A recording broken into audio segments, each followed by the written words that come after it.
The Monsters Playbook is an adventure podcast for grown-ups. It contains violence and profanity and deals with adult themes that may be uncomfortable for some listeners. Specific content warnings can be found in the episode show notes. Listener discretion is advised. Welcome to the Monsters Playbook, an actual play Monster of the Week podcast that now pretty consistently makes my players so sad, which happens to make me so happy. This week on the cover story, we're going ghost hunting. The trail for the last Nessos ghost is putting the team on a collision course with the very worst that the Miah organization has to offer, and with the secret that Theo's sister was killed to protect. It has, as they say, all come down to this. I'm John, and I play Mark Clayton. I'm Lauren, and I play Kira and Anna Ashwood. I'm Miah, and I play Theo Nessos. I'm Johnny, I play literally everybody else. Let's go to hell.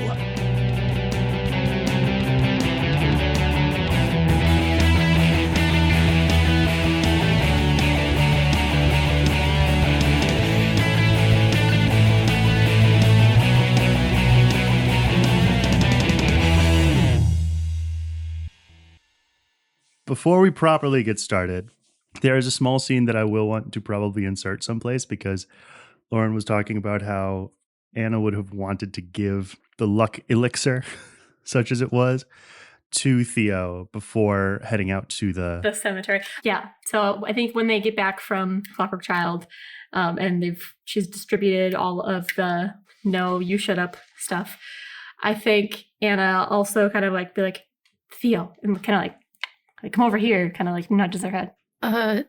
Yeah. So, you know how you were talking about maybe getting some confidence? Okay. Ta-da! She like whips out a little flask that she's put together. What is that? Oh, well, this is what I like to call a lucky elixir. It's not whiskey, is it? No, it's not whiskey. And you're not Casey Davis, you can't tell I'm lying. It's not only whiskey. No. Look. You're going to do great, and this will just make some of those anxieties, just dull them a little bit. I don't know. You're going to be awesome. I haven't heard of this before. Well, I made it. You you made it?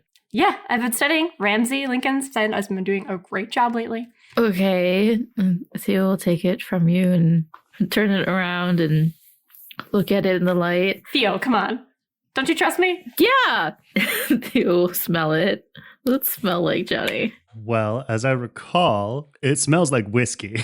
I had put some of that in there. I think I had put some cinnamon. I think I had put in a couple of other herbs that I know that actually do like promote like kind of calmness, I guess. I don't like probably like sage or some, I don't know, some other shit. I think I had some cider in there and some other things. It's very folly. Yes. It feels very warm. It probably actually is warmed, like mulled. And what is this supposed to do? Confidence? It helps some of your anxieties just fall away. They become less apparent. You can really focus on the task at hand, and you don't have to worry about all that other stuff that's in your head. It just gives you a little boost. I guess we could use every help we can get. Theo will remove its stopper and take a deep breath and then try to drink all of it. It's not like it's even that much, so it's not like she'd even... Well, Theo doesn't have much of a tolerance, so act under pressure, Theo. 8. So, Theo, yeah, you go, okay. You bring this thing up to your mouth and you throw it back. And then after just a fraction of a second, you cough and some of it does fly out your nose.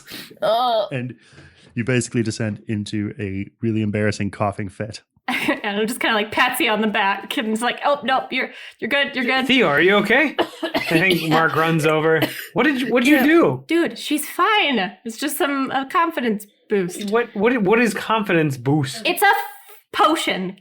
Just chill. She's fine. Yeah, I'm okay. Are you sure? Yeah. Okay. Do I feel any different, Johnny? Was there any actual magical properties to it? How do you feel, Theo? Oh, you know what? Could I have added maybe one of my abjuration effects to this potion? Which one? Because you did have a whole ride back with it. You could have done that. It's probably the one that's like dark energies from a subject or area. And like specifically, it's like her doubts. Would you allow that? Roll manipulate someone. 11. So Theo, when you like go looking for them, a lot of the fears that you had before and the like grand anxieties about who to ally with overall, they're still there, but they seem less overwhelming, or like they sort of have taken a back seat to the thing that you were going to go do right now. Like you have a mission now and you can pay attention to that. Those other things, apparently magically, don't bother you as much. Okay. And you do also get the like pleasing warm aftertaste of cinnamon.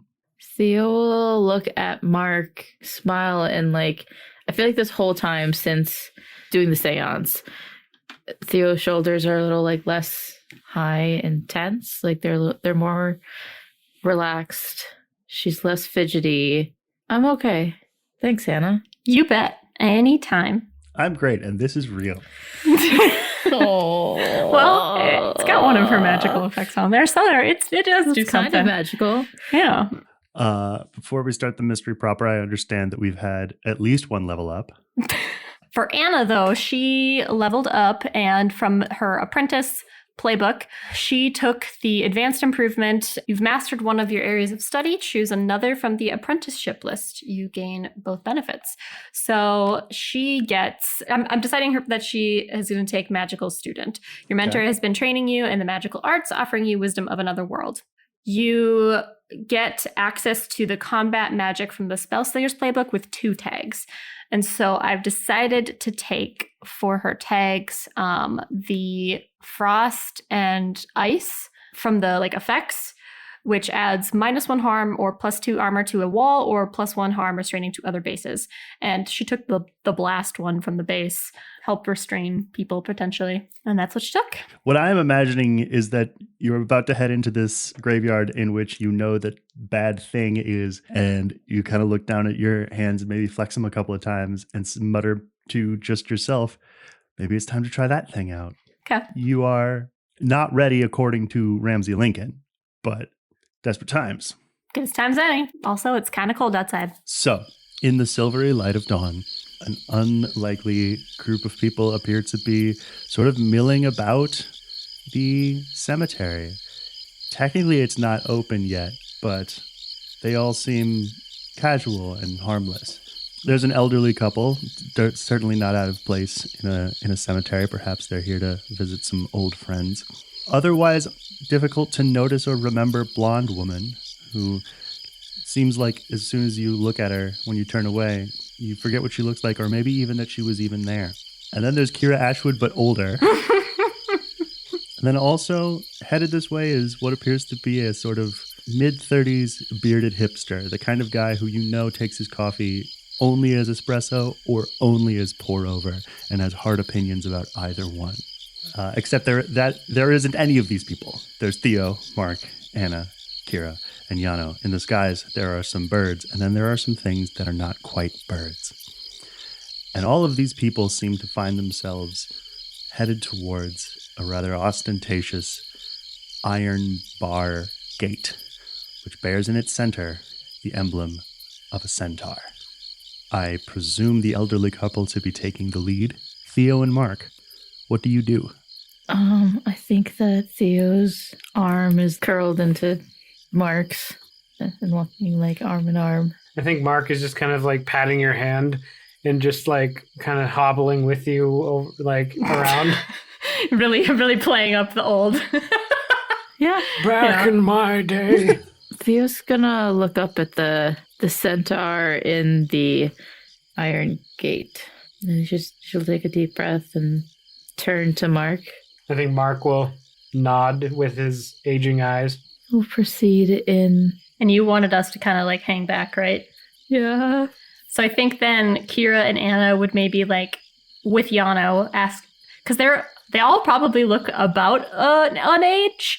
I'm thinking that they maybe just look like they're either a group of friends or like siblings going to see their dead parents, and they're gonna go like walk, just kind of strolling as if they're going to go to a nearby gravestone in the general area where Theo and Mark are going off to, but not following them into the Because you guys have like a proper like mausoleum type thing, right? Or crypt. Yeah. Just kind of meandering behind us. Yeah, we're just walking in one of the plots near where you guys are. Okay. Definitely within earshot. This gate does connect to a stone and steel fence that ropes in your family's region of this cemetery.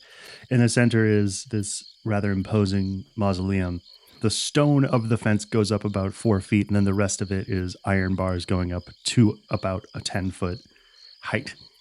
And then throughout there are little clusters of bushes and ferns. Do we notice anybody watching us directly? You do not. Okay. You walk in to the cemetery. The mausoleum the building itself is a ways in.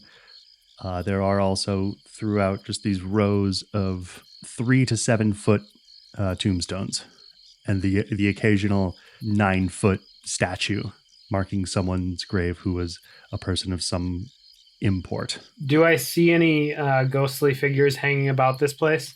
None. I would assume that's very not normal. Roll read a bad situation for fun. 10.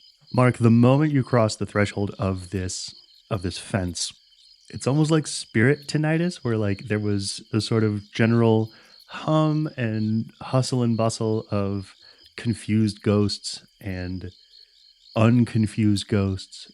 There's maybe at any given moment a dozen throughout the cemetery. Okay. So it just sort of sounded like a poorly populated office. As soon as you stepped in, silence. There's no ghostly energy of any kind in here. This is really odd. Johnny, if I remember correctly, Selena's, I don't know, grave's not the right word, but like... Where's her plot, where she's interred? Yeah, isn't it in the mausoleum? Your family proper, like the people with the Nessos name, would be in there. What's out here is like cadet branches, cousins who still live here. And any local Maggio. Okay. I think that Theo would have a bundle of white daisies with her, by the way. And I'd like to leave it at Selena's marker. Okay. If you go towards the mausoleum, you will do so uninterrupted. Spoiler alert. So I think Theo will, not like tugging, but be the one to guide Mark on where to go. I think Mark just kind of nods and starts heading the direction you're going. Mm-hmm. Arm in arm. So yes, you walk up to this building. It pleases me to decide that it is made entirely of marble. And it's huge. And the door is closed. The door is a kind of dark metal. And it swings open with a dull creak. And then inside, it's this huge, almost like a chapel with no chairs. Up and down both walls are these sort of 3, maybe 4 stories of stone caskets. And at the far end, there is another one of them that seems to have 2 inscriptions on either side. Like it's split down the middle and there's some writing in both places. Theo, you know this to be the resting place of Bennett I and his wife Irina. You know that all of the stone caskets that line the walls are themselves symbolic. All of your people, for legal and environmental reasons, are in fact buried underneath this very mausoleum, several sort of catacombic stories down. But it is both a display of wealth and a way to have convenient access to a way to publicly pay your respects to your fallen family. Ask you a random question, speaking of bodies. Was there a body left for Selena? Like, yes. Okay. I think Theo will leave the flowers where Selena's marker is and exhale and try to stand a little bit taller and facing her great grandfather's tombstone. And she will, I think, open her third eye and ask Mark, "What do you see?" What do I see? I want you both to roll read a bad situation. I rolled an 8. 11. For right now, I will remember you both get 1 question. And we get the others at some other point in time. Yep. After something else happens. Oh, great. Love that. I do want to also describe that, like, you could just see the, like, flowing light from the growing sunrise coming through one of the floor-to-ceiling paned windows that there are pretty much only over by the Bennett cask. There are 2 windows at the far end of this building. Is there anything of immediate danger that we're not noticing? I think Mark takes a moment to like just observe where he's at. More so scan the area. Theo, what's your question? Johnny. My question is, of the stories I've heard, of the things that I've read and learned about my family, what would be the best way to like appease Bennett the First? Like, how can we get on his good side? I think he's woven pretty prominently into your family's creation myth and story. And for Bennett, family was everything. But by family, he means their legacy and their supremacy. So I think as you like translate that into what kind of a dude must he have been, the I'm of the same blood as you argument probably won't hold much weight. I would say convince him that you are basically the same way that you would get a CEO of a company to take notice of you. Convince him that you are a driver of success for the Miah and the Nessos. Or convince him that whatever you want him to do will do that. Okay. And Mark, as you are sort of surveying the scene, you hear that dull creak one more time, and the door that you came in actually slams shut behind you. Out of the shadows behind the door steps Deacon. Padded leather jacket, heavy leather boots. Can I help you? Did you know her? The deceased? Well, she does. I didn't as much. Knew her quite well. He's going to just be sauntering over to you and be like, a little early, isn't it? Whatever do you mean? Snaps his eyes over to look at you. Cemetery's closed. Well, we had wanted some privacy and some quiet. It's hard to find that nowadays. With technology and whatnot. What are you doing here? Working. I think you should consider your respect paid and see yourselves home. Well, we were just finishing up. Then he'll like put a hand on your shoulder sinisterly, and now you're finished. Right? We should go, hun. Understood. Well, take care. I think Mark slowly starts hobbling to the door. Come on, dear. I think before you can fully get out of Deacon's grasp, you will hear echoing throughout the mausoleum just the sound, shh. And then as you look at each other, your old age makeup wobbles and snaps away. And with that, I think Mark is just like, well, this might as well happen. And I think Mark cracks his neck and he's like, I'm back, baby. Hey, Deacon, been a long time. Congratulations, you are going to get a slug in the fucking stomach. Can I protect Mark? Roll protect someone. 10. I want to inflict harm on the enemy. What I'd like to have happen is that when Deacon goes to punch Mark, Theo quickly like grabs his arm and whips it back around him. I feel like I have seen and experienced Deacon doing it to me. Oh, and I'd like to do that back to him. Okay. And like, I don't really care about twisting and bending his arm back behind him to not hurt him. Like, I don't care if it hurts. Oh, I see. You aren't being careful. I'm not being careful. That does sound like hold the enemy back more than inflict harm on the enemy, just FYI. Okay, that's fine then. Either or. I mean, I was wanting to do a little of both, but, you know. So yeah, you will push Mark back out of Deacon's grasp, intercept the blow. It will still, I think, glance across your stomach. Nope, yep, you won't take any harm from that because of your magical armor. And then you'll twist it around and you'll shove him against the wall. You will see the like colored part of his eyes like glint gold for just a second. Her sweatshirt. You don't see this, but Mark, you would. A figure is moving very quickly towards Theo out of the shadows from closer to the front of this mausoleum. Like outside, or No, still inside. From the shadows near the middle or front of the mausoleum, something is moving, and it's moving very quickly. Mark, what do you do? Is it just barreling at us? It's heading for Theo. Can I try to... Wow, no, this is too much of a lead. In the same way that I've used this ridiculously in the past, can Mark open a gate and basically spin around and kind of kick the guy into it and close it up? So that's going to be a weird roll and then an act under pressure roll. 8, 11. So you can open the door, but not big enough in time. But you can judo aikido this figure into the door. So basically what you have now, as this thing is running past you, grab it bodily and shove it towards and try to stuff it into this hole that's only about like maybe 3 feet. Oh, I thought you were saying like he came up and like got hooked on the door or something like that, like his arm was in there or something. Yeah, that's what I'm intending. So basically now stuffed up to his shoulders is this very hefty bald man with a scarred face and an eye patch. And he's looking very furious with you indeed, Mark Clayton. Can I close the gate on his arm? We'll talk about that in a second. Can I ask you, Johnny, because I had used my third eye, do I see anything invisible? There's an underground passage. Okay. I think I want to, as I have Deacon shoved up against the wall over Skynet, to say to the rest of them, there's an underground passage into the mausoleum. Mark and I have 2 people that we're handling right now. I don't know where the entrance is on the outside. Is there an entrance like from the outside, or is it? There is not. The entrance is on the inside of the mausoleum. So we have to get in just there. somewhere else. Yeah. Okay. Is the mausoleum door like locked behind them or like just shut? As I understand it, you guys aren't even in the Nessos part of the cemetery. So well, I said we you could wanted to run be up within. there. We wanted to be within earshot. Oh, I see. Yeah, I don't. But I think you won't know unless you run up there to check.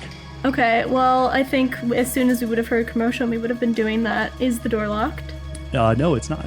Okay. But who ran up to the door? Probably Kira would have got there first. Roll act under pressure. You lucky son of a bitch. That's a 6. Oh no. Kira, thank you for this birthday present.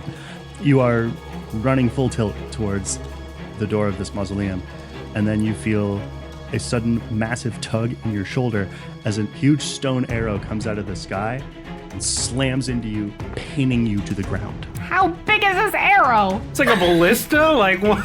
Okay. Yeah, I think Kira's kind of just like screams, "Ow! Fuck!" How much harm do I take? 3. So 1 harm. Yes. Okay. Can she try to get out of it or break the back part of it off somehow? What does Anna do? I think Anna was right behind. I think she's looking around to see where that is coming from. Okay. Then Yano is running for the door. Anna, roll read a bad situation. 7. It came from the roof of the mausoleum. Okay. I think Anna just like looks up into the sky and is just like, "Hey, Sky Team, on the roof!" And I kind of hope that Lowry just like, Yeah, you will hear a Lowry go on it, and then you will see like this thing shoot from the sky, lands, and there's just this of like smoke and dust, but you can't see anything that's going on up there. Anna would go over to Kira to see if she could help Kira get off of this arrow that has impaled her. Just get it out of her so that she's okay. Anna, roll act under pressure. 12 advanced move. Well, goddamn. So I think what that means is that like Anna goes over with some kind of like knife and tries to like cut it, but it is truly made of stone. And she's only really able to make little divots in a couple of different sides, and she's getting really frustrated. And Kira just goes, "Let me," and then just punches it. And it snaps off at that point, and then is able to safely basically remove it. Okay. I would like to summon a monster into the world. Oh boy. This always goes great. It's fine. I already rolled. I rolled a 13 advanced move. Okay. I would like to summon a Cerberus into the world. What? A 3-headed dog. It's the 3-headed Greek dog. Oh. The 3-headed guardian of Hades. So in order to do that spell, you will have to let Deacon go, because this involves some pretty intricate hand gestures. Ha, you dick. Okay. Can I say something to Deacon before, like, kind of pushing him against the wall and stepping back and then doing those gestures? Of course, it's free country. Why are you doing this with all that I've done for you? And just shove him against the wall and make some gestures. And my choker kitten skull necklace glows a dull silver. Basically where you are is in the middle of this big chamber. The door on one side, the casket on the other. Where do you want to summon Cerberus to? Are Mark and I in the position where we're closest to my great-grandfather's casket, or no? Deacon is between you and the door. This other figure is between you and the casket. But Mark is dealing with this figure, though, right? Yes. Okay, I'd like to put in relation for, so I would like it to be the door, Deacon, Cerberus, and then me, and then Mark and the other figure. Okay, you may want to back up. I will.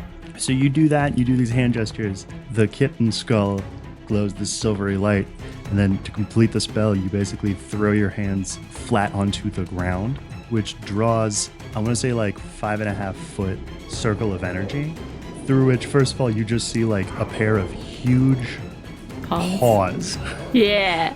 splash up, reach up and out as though the marble floor is made out of water, and start to just pull itself out, and then these 3 snapping and sniffing dog heads coming after it, and then this muscular dog body rises out and squares off. I don't want to hurt you, brother. The next thing you will notice is a low and brutal coming from the figure that Mark is dealing with. Mark, this dude is reaching into his trench coat and pulling out an enormous black gun. What do? I see him pulling the gun. Can I melt the bullet on the inside so that, or like weld the inside of it? You can try. Mark was also, point of information, trying to close that portal on the arms. But I think the gun becomes a little bit more pressing. Actually, no. I'm gonna cut his hand off first, or try to. Okay. Roll use magic. 8. What it basically looks like is that almost the entirety of his left arm is stuffed into this sort of disc-shaped, like, flowing cloud. That there's this little storm cloud floating in space, and his arm is stuck inside it, and the storm cloud shrinks. I can do whatever I want with this roll. For the most part. I mean, doesn't John have to pick a glitch since he used magic? Technically. Unwanted side effect if that's the case. Thank you. That's what I was going to do anyway. So yes, this guy pulls out this gun. The storm cloud shrinks around his bicep, and you hear him howl in pain, and his attention goes away from you and from his gun. I think he may drop the gun. That's what I was hoping. And go to instinctively try to pull his arm out, which he does, but the rest of his arm doesn't come with it. You see him clench his teeth, and you see a good amount of magicka form itself out of the ether and create for him a glowing green arm. Thought you guys banned magic, and then I think Mark goes and kicks the gun across the room. No, boy. We are magic. And then he rears back and slugs you with his left hand. Are Kira and Anna and them coming through the door at this point? Yana was at the door. Yeah, you hear a more urgent form of the dull creak of the door, and then a whispered, Dio mio. And Yano is at the door, and Kira and Anna are right behind them. Mark, that punch to the face it's going to do 2 harm, ignore armor, I'm afraid. What is Deacon doing? For a second or two, your view of Deacon is completely obstructed by Cerberus. Mm-hmm. And then the shoulders and one of the heads turn around to look at you, but seem to sort of look past you, and then bound over the 3 of you, Mark, and this guy, and basically rush over to stand in front of the stone casket at the far end of this building and square up. As if to fight against who? As if to guard the way. Because he's a fucking guard dog. Okay. All right. Whatever. Theo Don't worry, is guys. It's going to get better. It's fine. Theo's going to shoot Deacon. Love that. Roll kick some ass. 11. Okay, pick a benefit. Can I force them where I want them? Where do you want him? I'm kind of wondering if I could get Deacon to his knees, maybe. I'm hoping that giving... I mean, I guess maybe this is more so gain the advantage, but I want either Anna or Kira or Yano to be able to then engage with Deacon, they take control of him. Does that make sense? That is give +1 forward to another hunter. Okay, I'll give a plus forward. You're 2 for 2, Miah. Whatever. Lauren, was Anna going to do something to Deacon or something else? To Deacon, yeah. Okay, then I will give a +1 to Anna. Okay, what kind of harm does your gun do? It's like a little revolver, right? It's an old revolver. It does 2 harm. Close, reload, loud. I believe, because of the way that this effect would likely best work, and because of what Theo's whole deal is, that you shoot him in the leg. Okay, yeah. Just below one of his knees. Yeah, he too will just go and drop to that knee. Yeah, actually, I think throw a knife at you. Before he does that, can Anna try to do what she was going to do to follow up? to that? Technically, no, because this is the resolution of that one kick some ass roll. So that knife will hit you in the torso for 2 harm total, reduced at all by any armor. And now Anna can do a thing. So she's got her hand ready that she's been chilling, and and I think she's like, what did I say I'd do if you tried to hurt her again? And she's gonna blast like his hand and maybe stick it to the wall so that it's stuck there. Okay. Roll kick some ass with weird. 10. He will, like, in one smooth movement, spin around on you at hearing your voice and draw a gun, which he points at you, which you then blast the gun and can to stick to the wall. Oh, sick, it worked. You got him, Anna? Oh yeah, we got him. He is just trying to pound on that ice, making not much progress. The gold glint in his eyes is coming faster and faster. He's got a gold glint in his eyes. Mm-hmm. Can Anna use Spirit Touched to see what his deal is? Mm-hmm. 11. He is under the control of someone else. Okay. And that person is inside the mausoleum. The guy with the green hand. No, I think someone else. That's not what I said. Okay, cool. Because the guy that Mark is dealing with is the one that can Silence people? prevent speech and magic, yeah. Okay. So, if I may, seeing that Anna is dealing with Deacon, Theo is going to summon her soul blades. Okay. I rolled a 14. Okay. And I want to, I guess for one, pull the knife that Deacon threw at me out of myself and drop it on the ground and run to Mark. And I would like to slash down on this guy's forearm to cut his hands off. Roll kick some ass.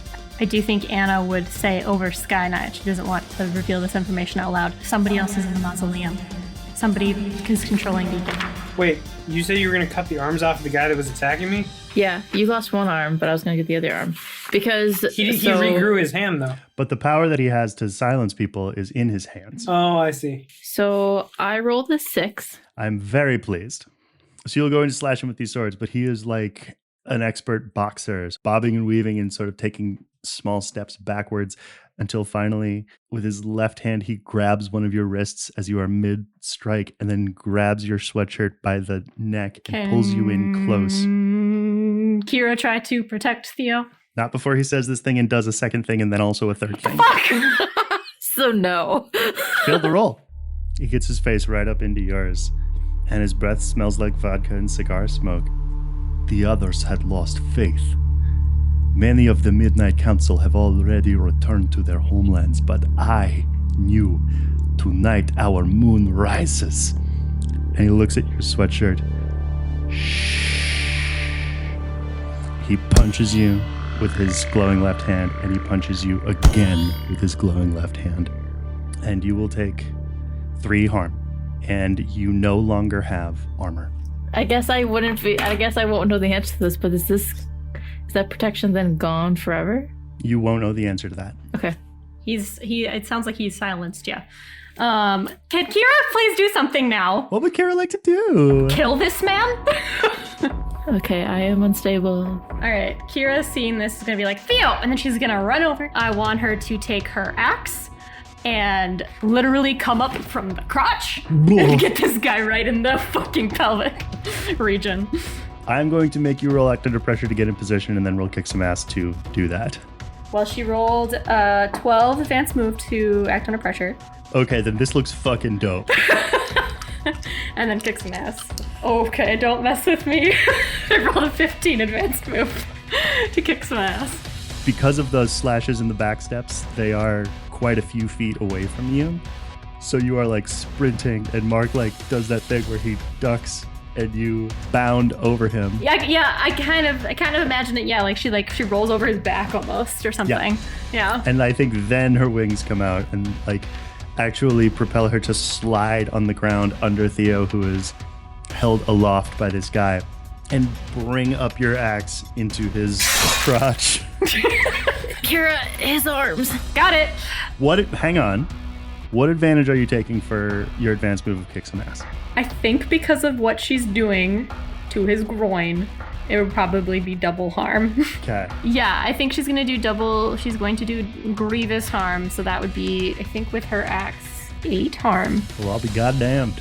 So you bring your thing up to his groin, but also more, you feel it like strike bone. And it is gushing blood. I'm sorry I did this. He howls in horrible, pathetic rage, brings down both of his arms on you as hard as he can. I'm guessing he drops Theo. Yes, he tosses Theo. I think Mark is going to jump for her. Yeah, I was gonna say, get her out of here. Hang on. Mark, roll protect someone. 10. He howls in pathetic pain and rage, tosses Theo through the air. Mark, slides and catches her, and then, brings her down into a standing position. The guy brings down both of his arms onto Kira. It does 2 harm like nor armor. You are sort of laid out from that attack, sort of pushed backwards and onto your back, and he is screaming and spitting, and he takes his good human hand and pulls off his eye patch, and underneath the eye patch, blue energy that starts to arc out like lightning and sort of catch on the stands for flowers that are all over this place. And he breathes in, and then there is a gunshot, and then his good eye isn't a good eye anymore. He has a big hole in his head, and he drops to his knees, and then he falls to the side. And then Yano, holding a smoking gun, also runs over to Theo. I was gonna say, I almost imagine Theo's head whipping around to the sound of the gunshot, and she just kind of relaxes and breathes in Mark's hand yeah, no, thank God. Ow. Because I'm imagining Theo's ribs hurt real bad. What is Deacon still restrained on because Anna was kind of dealing with him while all this was happening? Anna, roll act under pressure, I guess. He is trying to break the ice with his free hand, and I'm imagining her trying to restrain... The other hand. She is trying to restrain his other hand with her own self. She rolled a 10 to act under pressure. Okay, yeah, so she's managed to wrench that and is he's fighting against it, but he doesn't have all the muscle mass he thought he did before because he lost a couple of years. Question. So he is mind controlled right now, basically. Yep. Do the same rules apply? Could Kira's mental dominion potentially override that? Because Sonoma, she was kind of hypnotized, and that was how we could kind of get through to her, was by using mental dominion. Mm-hmm. Or how could we break it? There's also there's a magical effect you can do which banishes a spirit or curse from a person, object, or place it inhabits. That's just a use magic effect, yeah. Mark also has banishment or whatever, but... Sorry, Callie was running around. What's happening? We're just trying to figure out a way to potentially get rid of the effect on Deacon right now. Yano shot the man with the eye patch. I think he's checking on Theo, and seeing that she's being cared for by Mark, he's gonna holster his gun and walk over and start to inspect the man that he just shot. To be clear, Johnny, so Anna, it could just be a use magic roll to dispel this, essentially? Or do I need to do something special to get rid of this effect on Deacon? Use a move or something? Yeah, I think I want to just tell you, you will go to do the thing that you know to do to cast a spell to end something like this, and it won't end. It's not going to work. Okay. Yeah, you sort of try to push it out, and it doesn't work. You try to use your mental dominion voice, which makes a very specific part of your brain ache, and it doesn't work. Do we know how we would help him? Could somebody roll investigate a mystery or something? I think I would let Anna's spirit touched ride. Ride, okay. Would cast out evil help? No. So most of the times when you've seen those kinds of connections between someone and the thing that was controlling them, it's been wispy, like string. This is steel cable. Speaking of things, John still has his 2 questions, and I still have my 1 question from our read a bad situation from the beginning of this. When you get a chance to look around again, I'll give them to you. Okay, fine. So it's a steel cable. Do I know? I don't know how to sever it or something. Is this something that any tools we have in our disposal? Could Kira roll Dark Past if Anna's kind of talking with her, how to sever something like that? We just have to kill the person that did it, or? Here's what happens. You hear a small swish as of thin cloth gliding across stone floor, and then you hear a click. And as you look at Yano, he is pointing his gun at himself. Was that magic that just happened? Yep. Can I Can I? No, because it's already happened. Could Kira use Woman with the Plan hold to intercept maybe what was happening? How would you have done that? So here's the scenario. Mm-hmm. Something moved. Yano is holding his gun, facing you and holding his gun to his own head. Behind him, as far as you can tell, just sort of a small, shrouded, cloaked figure. And behind them is the three-headed dog Cerberus. Anna had said somebody else is in this mausoleum that's making them do that. So Kira would have been on alert. And so I feel like she would have been looking around to see if anybody would have emerged and maybe would have seen this figure coming out before he was able to do this. So I will give this to you. Okay. Because I'm a benevolent demigod. So you will spend your Woman with a Plan hold. And the moment Anna communicated, something is controlling him, and it is in this room. You sent that information to Donovan. This is literally like a flashbacks move. I kind of wonder if Kira, via Skynet could have been like, Donovan, do you think you can sneak in here? Or and I kind of imagine, since we just established this, that Donovan is really good with illusionary magic, that he maybe somehow was able to sneak in, but it was disguising himself behind a pillar that just looked a little bit too ornate and then emerges from the shadows and sees us or something. Do you want him to be sneaky, or do you want this to be a bombastic moment? Bombastic moment. Okay. Then here's what happens. So this happens. You hear the swish. You hear the click. You all look at Yano. He's holding a gun to his head. There's a shrouded figure behind him. Then all of you, over Skynet, hear Kira go, Now. The window to the right of the stone casket explodes inward, and through it slides and lands on one knee Donovan, and he squares up and spins towards you and actually pulls something small and narrow from one of his shoes, and then you see it flare out, and it is in fact a small crossbow, which he fires and knocks Yano's gun out of his hand.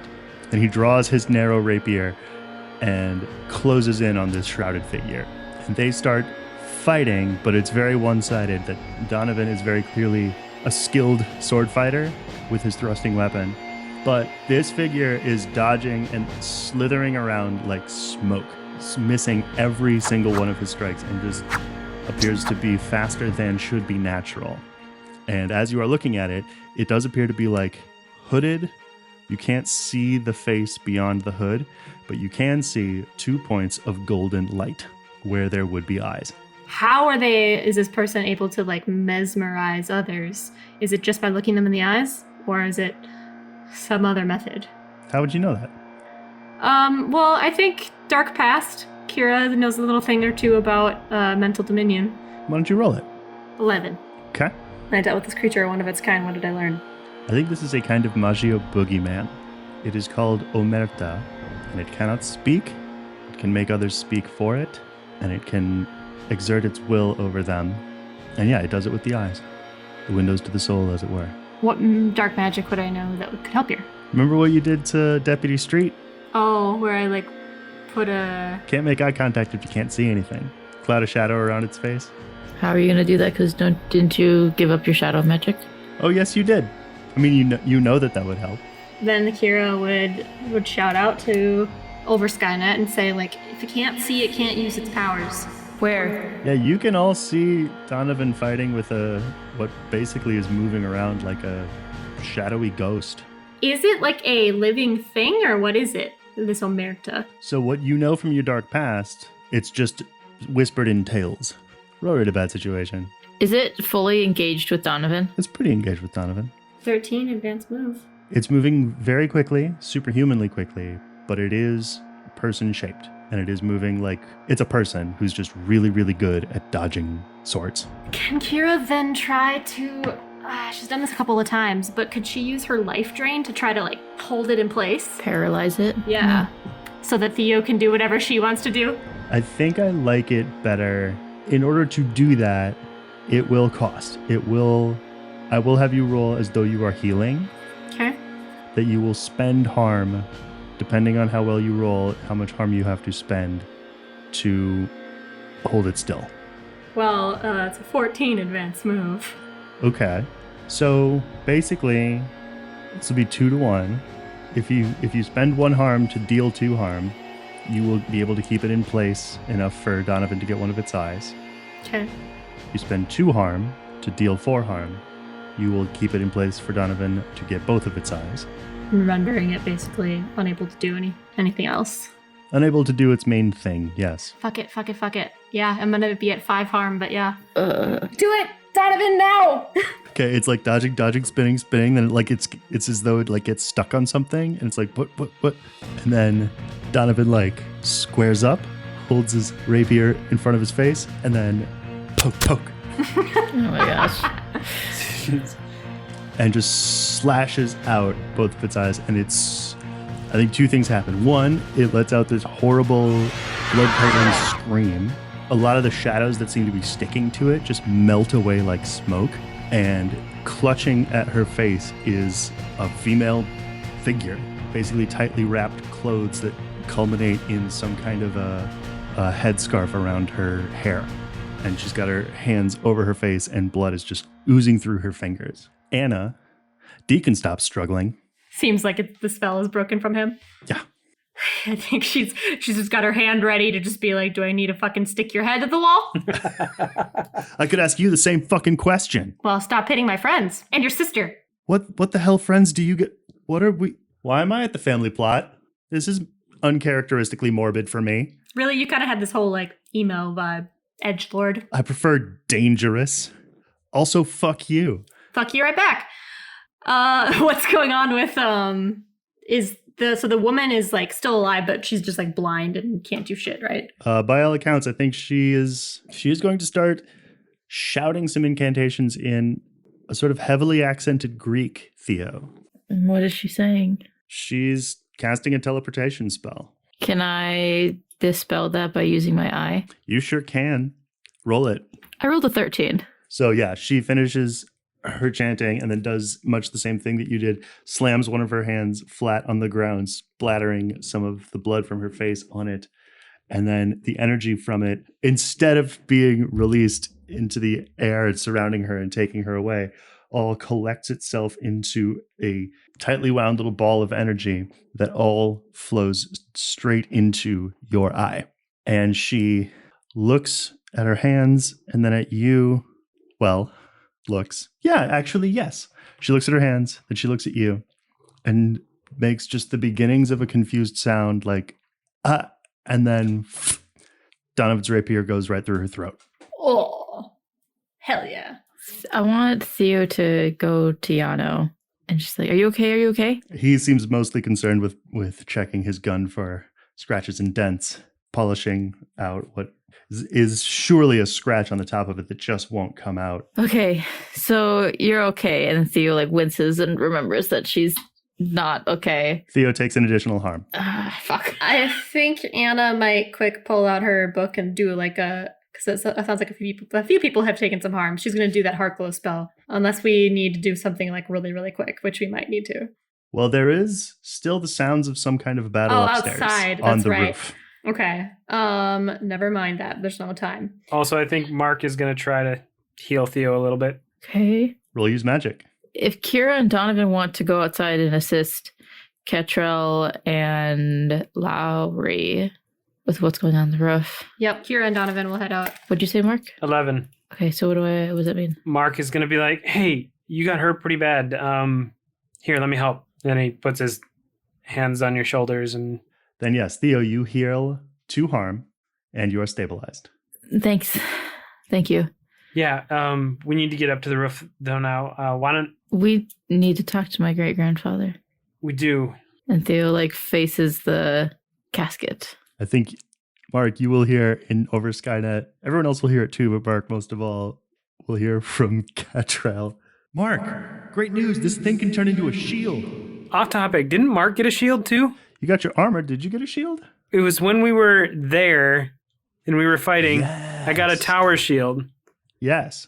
And I think I could conjure it by just bringing it. I don't think it was an object was given to me, but I was able to conjure it. I thought that sounds right. I remember there being a shield. I'd asked Ro for it, and Ro gave me something.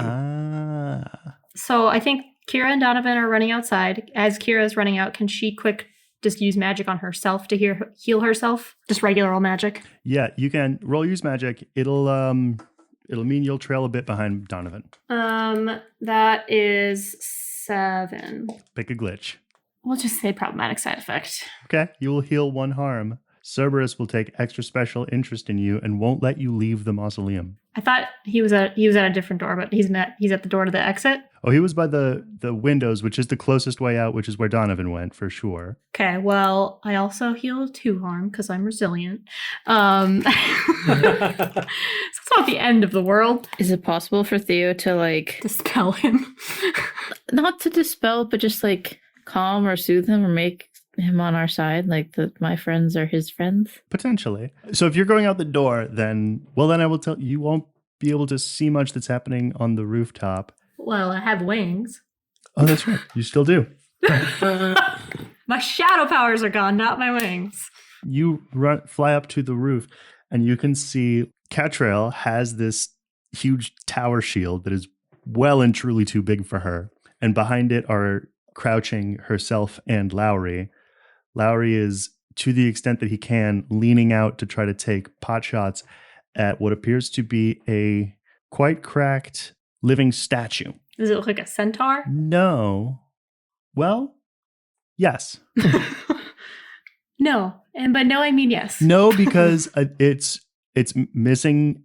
At least one of its back legs has been shot off, and much of its face. Is there any? I think Kira would like kind of jump up into the air, and as would Donovan. Is there any parts of it that look like it's maybe like the integrity of the statue is compromised? Roll it a bad situation. 12, advanced move. Where the base of the human spine meets the horse half, like in the back, it looks like there's a pretty significant spear scratch there. That seems to be like not exactly glowing, but not exactly not glowing. I think Kira would share that with the group that's up here, and then she would try to attack at that spot, probably with the I guess the axe head, because I don't know how tough the stake would be on stone. Roll kick some ass. 10. Okay. Pick your advantage. I'm gonna do take less harm. Okay, perfect. So you fly down and bury your axe blade into as close as you can get to this crack scratch that you can see. And basically the way that you hit it is it makes a sort of oblong X shape. Like there's the scratch that there was before, and then there's the scratch that your axe head has made. And the thing in question will like swing around and go to stab at you with one of the many arrows it's been slinging throughout this entire fight. But you will bat it away with your wing and sort of flutter up into the sky. I think what I would like to do now is that you then, sort of putting just the barest bit of distance between you, will draw its attention, and it will pull another arrow. No, it will take the arrow that it slashed at you with, put it into its bow, and draw back the oddly stone string as if to fire. And then you will again hear a gunshot. The statue's eyes will go wide. Its hands will go limp, and its arrow will fly aimlessly off into the night. It doesn't fall apart. It doesn't fall down. It does just stop moving. And then again, you can see Lowry in an oddly expert shooting stance. Thanks for the assist. Yeah, yep. It seems like you guys kind of had it handled. Yeah, until it had us pinned down. We got our hits in, and then it did what it does. I think Mark was trying to find a way to get to the roof, and I think by the time it's all done, Mark gets there. I made it, guys. You just scaled an ivy wall or something? Yes. We're all flying. Literally everybody out here is flying. Jealous. Yes, he is. Oh, Johnny, don't say that. Is everyone okay? Yeah, we're doing all right. Whoa. Catrail sees you. The tower shield glows a bright white gold and then thins out back into her silver spear, and she runs up to you impressed and is like, "Did you climb the whole way here?" Yeah, I don't have wings. But you can still fly. And she punches you in the shoulder. Like, wow. What? I think Mark is out of breath and is just shaking his head. What was that thing on the ground? Statue. I mean, I know, but why did you break it? It was attacking. Oh. I think Lowry's putting his gun away, and he's going to kind of walk up to the statue and say, well, until recently, it was moving pretty violently. He sort of gestures at Kira, loosened it up for her. Oh, they did. Whatever. Let's go. We were going to die until she showed up. Yeah. Okay, all right. Is everyone good? Do we win? Well, we still have the ghost that we need to talk to, and Theo's brother. Right. Theo's on that downstairs. Should we go explore the crypt? Oh, I was gonna say Mark starts. He lets out a giant sigh and he grabs the wall and starts climbing down. I think as like everybody's like jumping off to go down, I think Kira and Lowry are the last two people up there, and Kira's like, "So what exactly are your intentions with my sister?"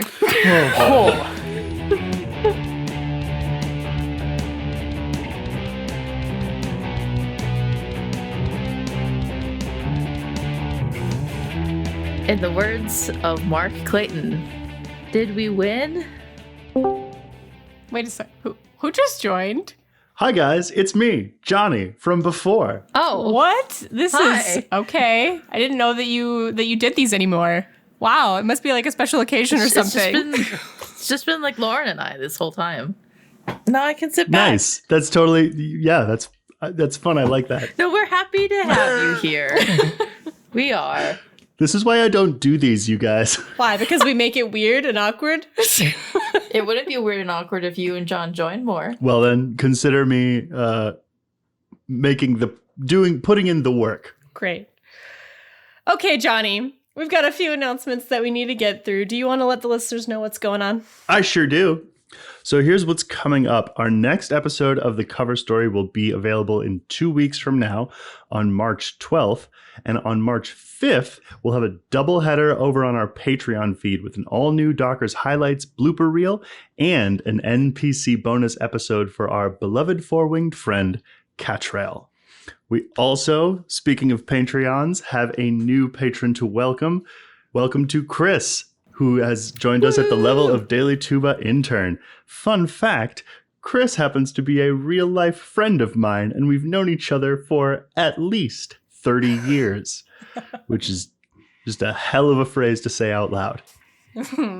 He will get to enjoy bonus episodes like Docker's bloopers, the welcome stickers, and access to an exclusive corner of our Discord server. So, Chris, if you have Discord, you have got to get in here. Join us. You technically already have. That's true. Join us more. Join us officially. Speaking of joining things, this part, we do the reminders. If you can leave us a rating and review on Apple Podcasts, Spotify, or whatever your listening platform of choice would be great. Tell your friends. Word of mouth is the best way to get our show noticed. If you have a social media account that I think most of us do, you can follow us on social media. Follow us on Twitter at Monster Playbook, or you can follow us on Facebook, Instagram, Tumblr, and Blue Sky Social at Monsters Playbook. As Johnny mentioned, join our Discord server. We have listening parties every Tuesday when we release an episode. You can also support us monetarily. Subscribe to our Patreon. It's a wonderful place. We have cool perks and merch things depending on which tier you subscribe to. And speaking of merch, you can check out our merch store. We have desk mats, sweatshirts, t-shirts. I hear that we're planning some new stuff in this next year. And there's also Ko-Fi. If you want to know where any of these links are, they can be found in our Direct Me profile in this episode's show notes. This week's promo is for The Sprouting from Blighthouse Studio. The Sprouting is a new actual play Call of Cthulhu podcast about an eldritch-infused plant apocalypse. Let's take a listen.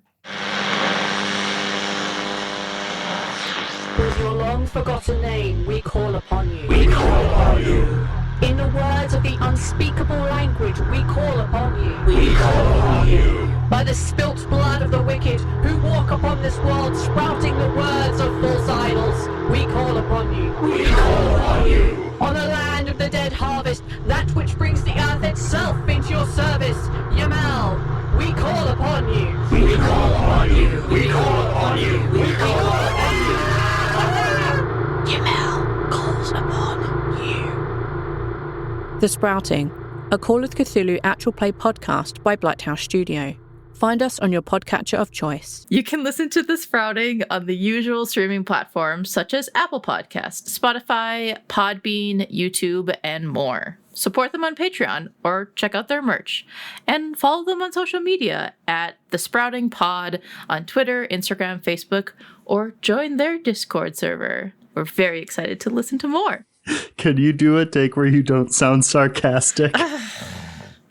Lauren, I don't want Johnny on this anymore. Well, I'm just going to fuck that whole line. We're not going to do it.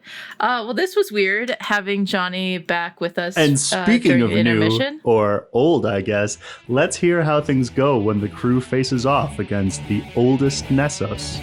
You can't see me, but I'm pouting. Johnny took Miah's Enjoy the line. episodes. Yay! Enjoy the episode. Bye. Goodbye. Get out of here. Leave! Damn it! Discord sign-off sound.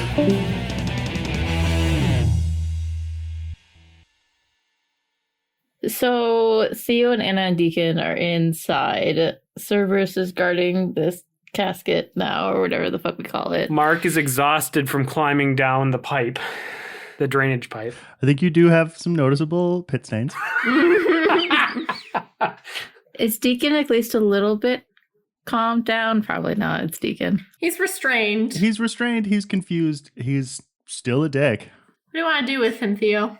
You can take him down. My first piece of advice would be to talk about me like I'm not even here. Okay, so Theo, how long has your brother been a dick? I couldn't tell you. I can't remember. But you can bring him down, Anna. She'll be like, okay, I think I know how to do this.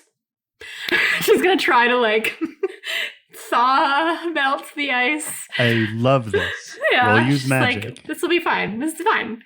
I know exactly what I'm doing. As Anna's doing that, Theo's going to pick up the flowers that got messed around and maybe charred a little bit. Or are they gone? Yeah, I think a couple of them got fried by that lightning, but there's still like 4 or 5. Theo will pick them back up and settle them back in front of Selena's spot. That's a 9. Pick a glitch. The effect is weakened. So the outer maybe quarter inch of this hunk melts and sloughs off, and so now there is a perfectly smooth and wet hunk of ice holding Deacon's arm to the wall. Are you even trying? Just give it a bit. I'm sure it'll melt eventually. Let me try again. Just gonna kind of try maybe chipping at it a little bit and be like. He's gonna fumble with something inside of his jacket and then go fuck this and pull out his gun. Point it at his hand. He's gonna pull it away. Can I do something? Where Theo's doing something else. No, Roll act under pressure to be there, Theo. Also, is Mark not there now? He could just No, you went outside. I'm insisting that all of you are coming back inside, but 10. Okay, so what do you want to do? I want to use magic to do one thing beyond human limitation. I want to create a force around Theo's hand and punch the rest of the ice off. Okay. Then he'll shake off his hand, switch the hand that his gun is in, put it back in his holster, aggressively straighten his leather jacket, and then look at Anna. Was that so hard? Well, you see, I'm learning. But now that we've gotten past it, I'm thank you for this really valuable lesson. I was looking for somebody to practice on. He's going to push his face right into yours and go, learn better. Back the fuck off. Theo will yank him back from the back of his jacket. And he'll hold both his hands up don't you touch me. And then he'll go over and honestly, I think pet Cerberus. Of course. Can you help us, Deacon? Can you be at least a human being? Midnight Council seems to be using you as a puppet like they were intending to do with us. What's the last thing that you remember? Theo will manipulate someone. 13. He'll step away from Cerberus, who will square back up, and his ears aren't fully back, but he's definitely in defense mode. He walks up to the body of the guy who had a eye patch and now just has 2 sort of burnt out hollows for eyes. And he points down at him and goes, I was talking to this guy. About what? He looks up at you. Me. Tried to spit some kind of poison that I'm not really part of this family. What do you mean by that? Well, and he's kicking him casually. This poison spitter's name is Isikazo. Isaac, if you're white. Sat me down to talk about something important. Took me by surprise when he told me that he claimed to be my real father, which was just enough to leave me open.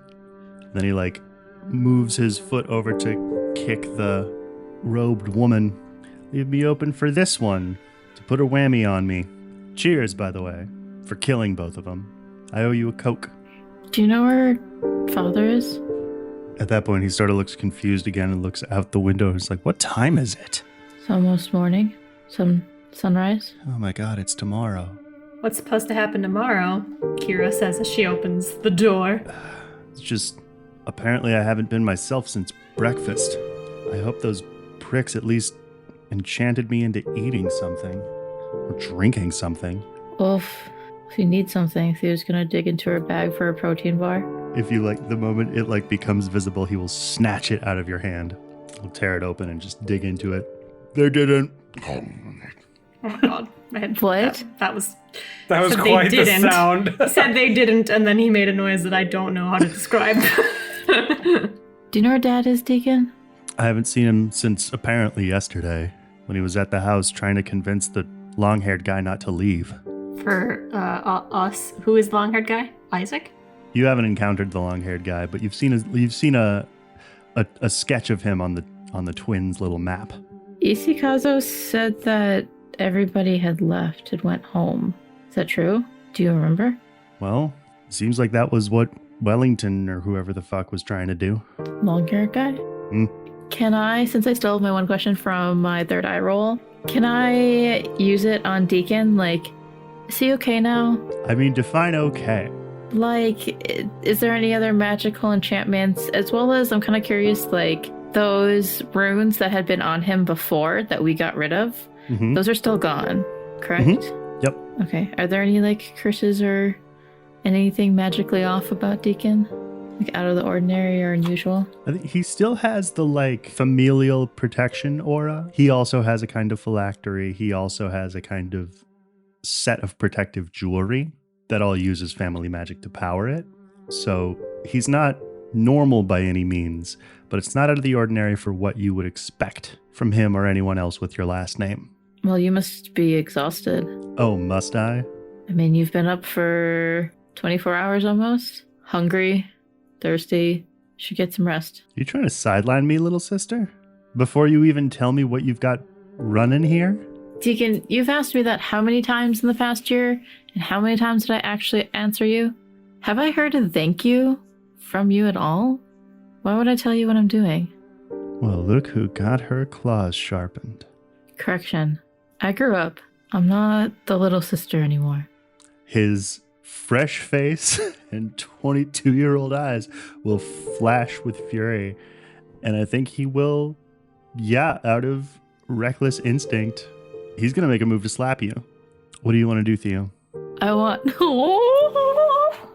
Of note, he looks like he did when you were 14, I think. That's an important thing to communicate. I want to let Deacon hit me. Okay. But then look back to him. We've both been hurt. It's okay to be hurting.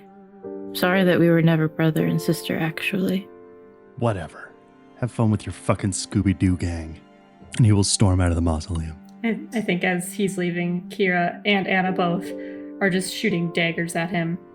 And Anna, under her breath, says, "What did I fucking tell you?" Oh, he will shoot them right back. Is Donovan here? Mm-hmm. Donovan, can you keep an eye on him? Just for the day? He'll arch an eyebrow at Kira. I think she kind of looks between Theo and the door after Deacon. Probably not a bad idea. Make sure nobody else can use him as their puppet. Just don't want him to do anything stupid. Well, then I have my work cut out for me. And then he will, instead of going out the door, go to the broken window. Hey, if you need to intervene, don't hurt him too bad. I've seen men like him before. It's not hurting them that hurts them.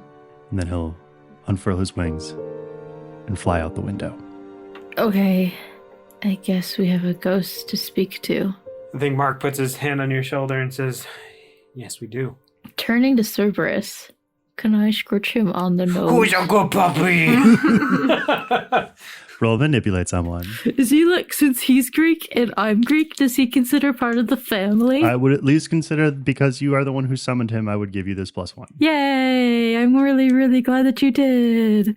Manipulate someone? Why? Yes, manipulate someone. 7. Neat.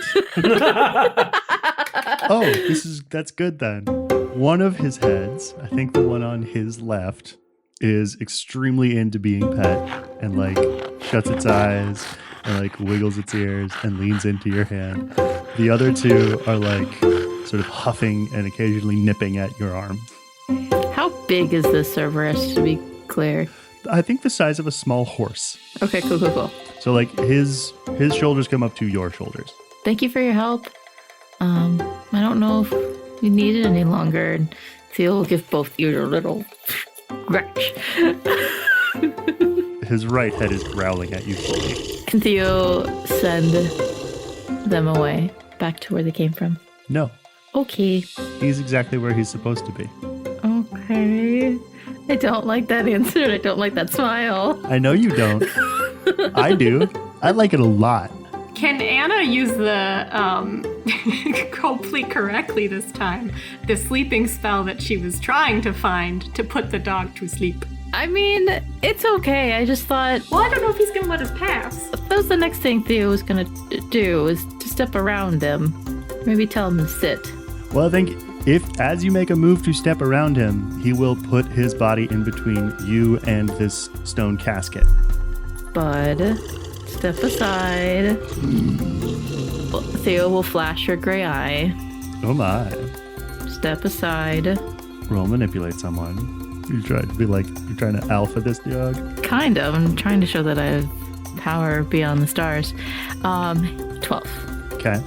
He will sort of move aside for you, but follow you to the stone casket as you are kind of inspecting it. Of note, I would like to remind Mark that you still have 2 questions to ask about investigating this space.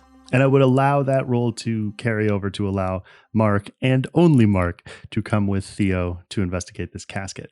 Do I examine any falsities on this casket as like a trap or something like that?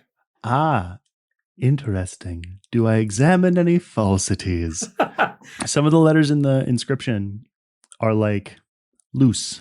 There's carved the names Bennett Nessos I on the left and Irina Nessos on the right. Some of the letters in their names are loose. And I think, so what you can tell, I'm going to put it in the chat for puzzle reasons.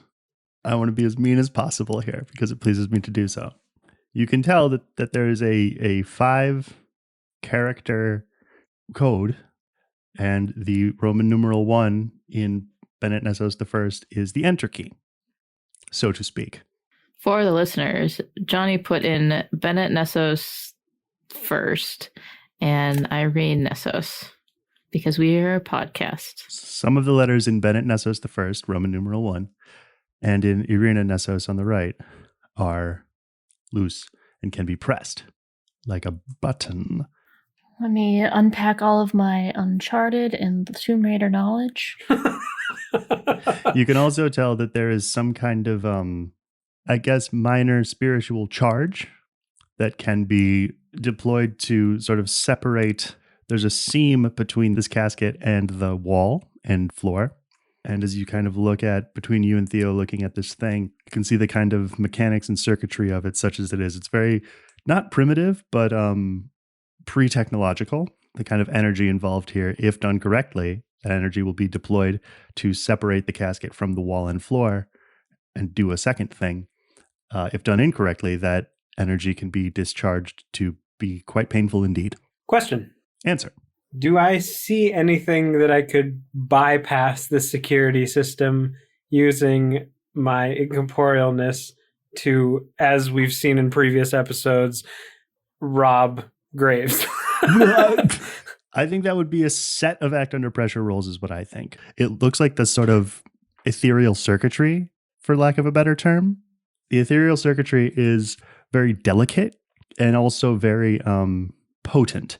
So I think it would be No, you know what? It would be an act under pressure roll to sort of get in place to try to do something. I'd be like, wait, Theo, don't touch it. I have, there seems to be some type of security system thing. I can see it. Of course there is. Okay.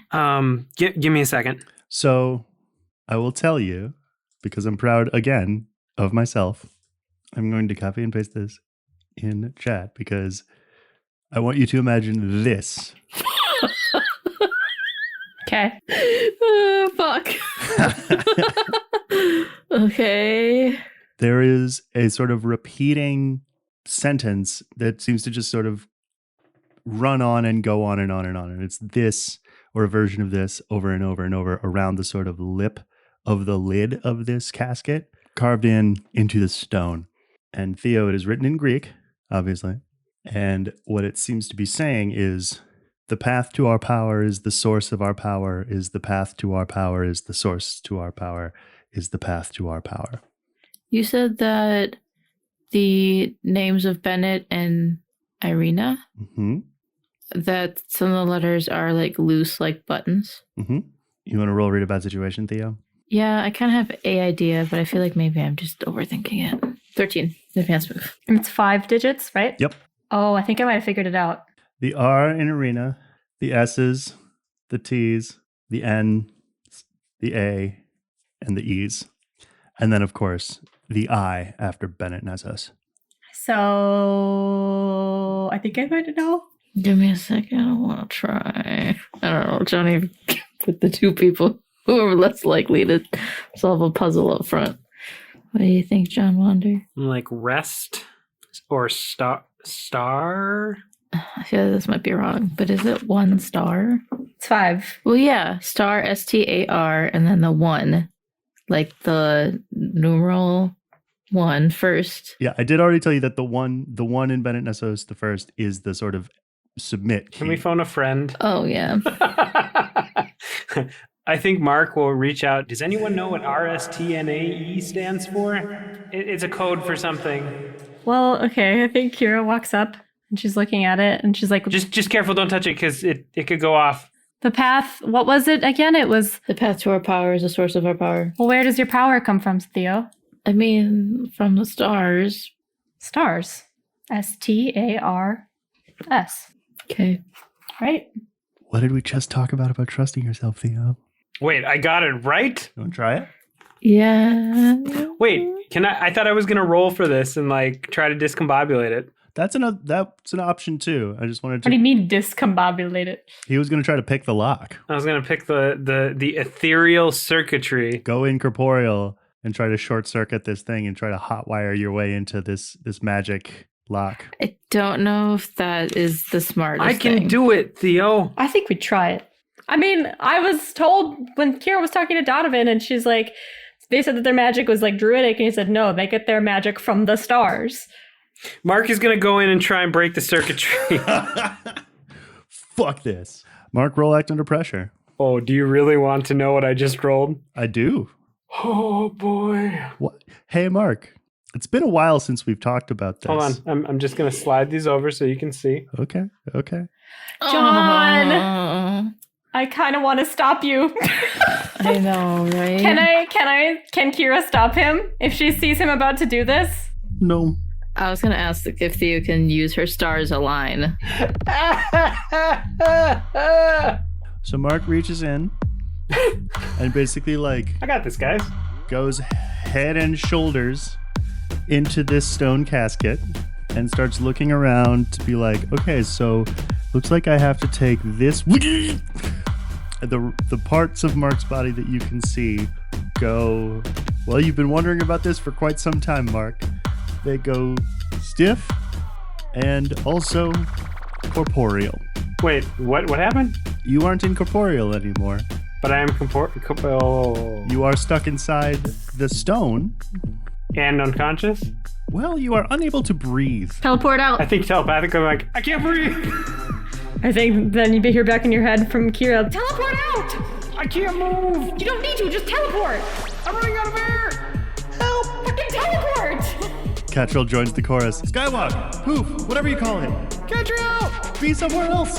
Just teleport, Mark. Because if you're in the stone, I don't know what we can do other than short of doing magic ourselves. Can I teleport? This is going to be a use magic roll. Roll plus weird to do angel wings. I rolled an 11.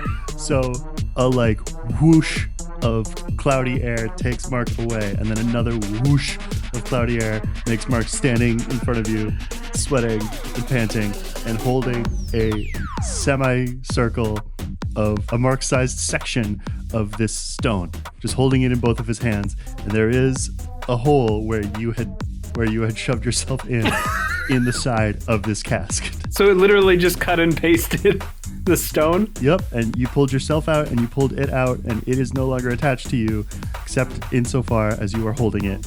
Please don't deface my family's mausoleum. Hey! Catrell walks up to you and is like, hey.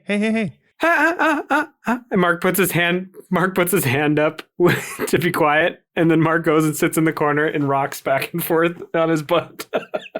He can just try again, right? No. I was gonna say, I think Kira looks to Theo and is like, maybe try stars. Yeah.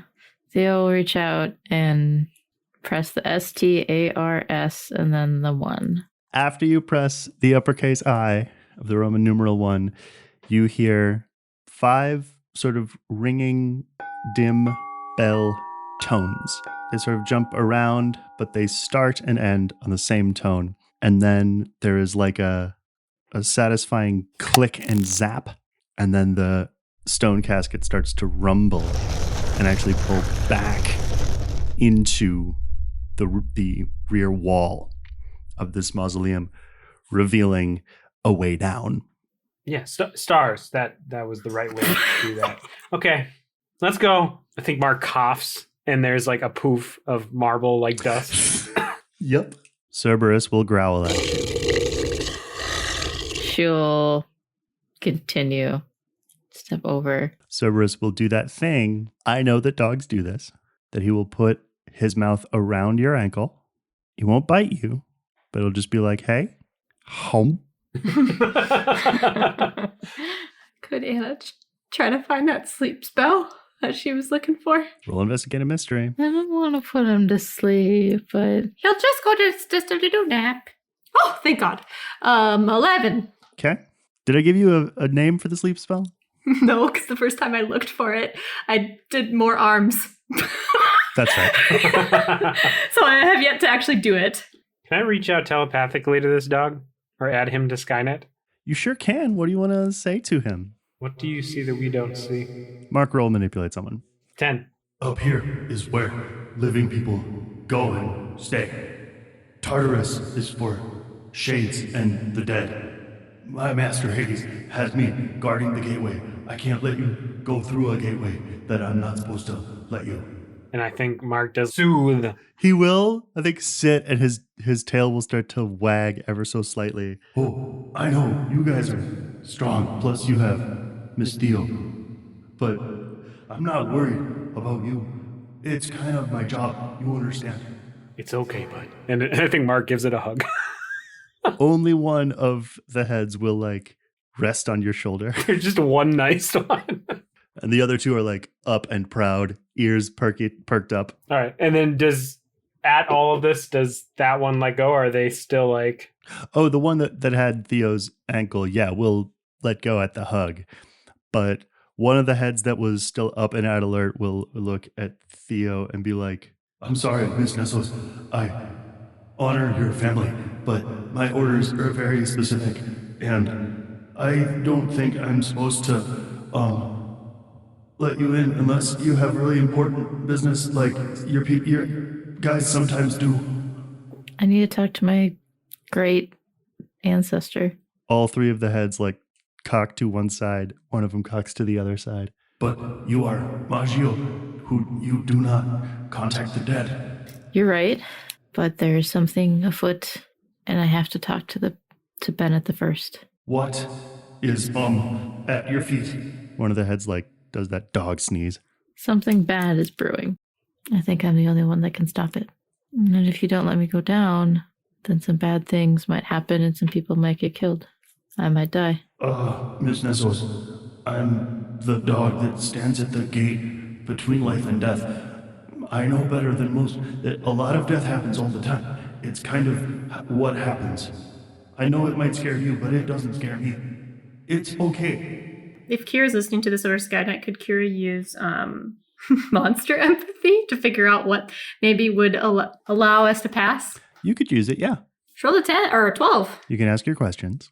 Yeah, so I think what would distract it, I think, is a question I could ask. So kind of what would distract it and allow us to like bypass is kind of the angle I'm going. Well, by way of answering that, there is the matter of the ghosts of the 2 people you just killed. Ah. They need to go somewhere. And then the other thing I will tell you with that roll without waiting for a question to ask is, 1, the only person that he will listen to with any degree of authority is Theo. And 2, she will have to be more specific about what is happening, why she needs to go down there, what she needs to stop or start or do or try. And while you are thinking about that, Theo, because I know it is going to take you a minute, I want to tell Anna real quick the name of the spell she found. Is it slap the pillow? Is that what that means? Het slaapliedje van Miriam. Is that what that which translates hilariously to? means Miriam's lullaby. Oh, okay. I saw the word slap and I was like, Yeah, and it is pronounced like that, slaapliedje, which apparently means slaapliedje van Miriam. a slaapliedje is lullaby. I think Kira would kind of whisper to Theo and be like, this dog is supposed to be the guardian of souls.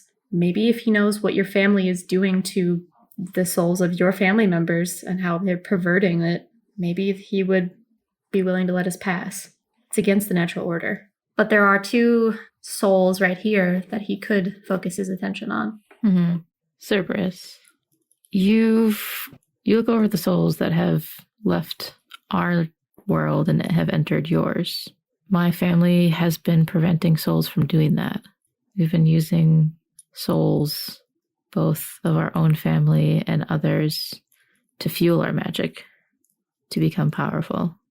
I don't know about you, but I don't like the idea that I've used my sister's soul and turned it into magic. Please let us pass. So you're not immortal? No. What gave you that idea? None of your kind has died in a long, long time, not since Mr. Bennett. Many of us have died, but... No, you haven't. I would know. You would have gone past me into Hades. Can I do something horrible, Johnny? Please. Can I see the souls of these people, the 2 that we killed? Yes. Can Theo reach out to to one of them and start like kind of dissolving it and turning it into magicka in front of Cerberus? Oh, shit. When one of my family has died, they tend to become this. Which one? Isikazo or Omerta? Isikazo. Roll use magic, subtract 1. 8. Perfect. So you will have to make something approaching physical contact with the ghost, which, since it's a sort of recently deceased thing, is something more approaching a shade, where it just has the vague shape of the man. It hasn't quite come to terms with what's going on with him yet. You push your left hand into his ethereal chest.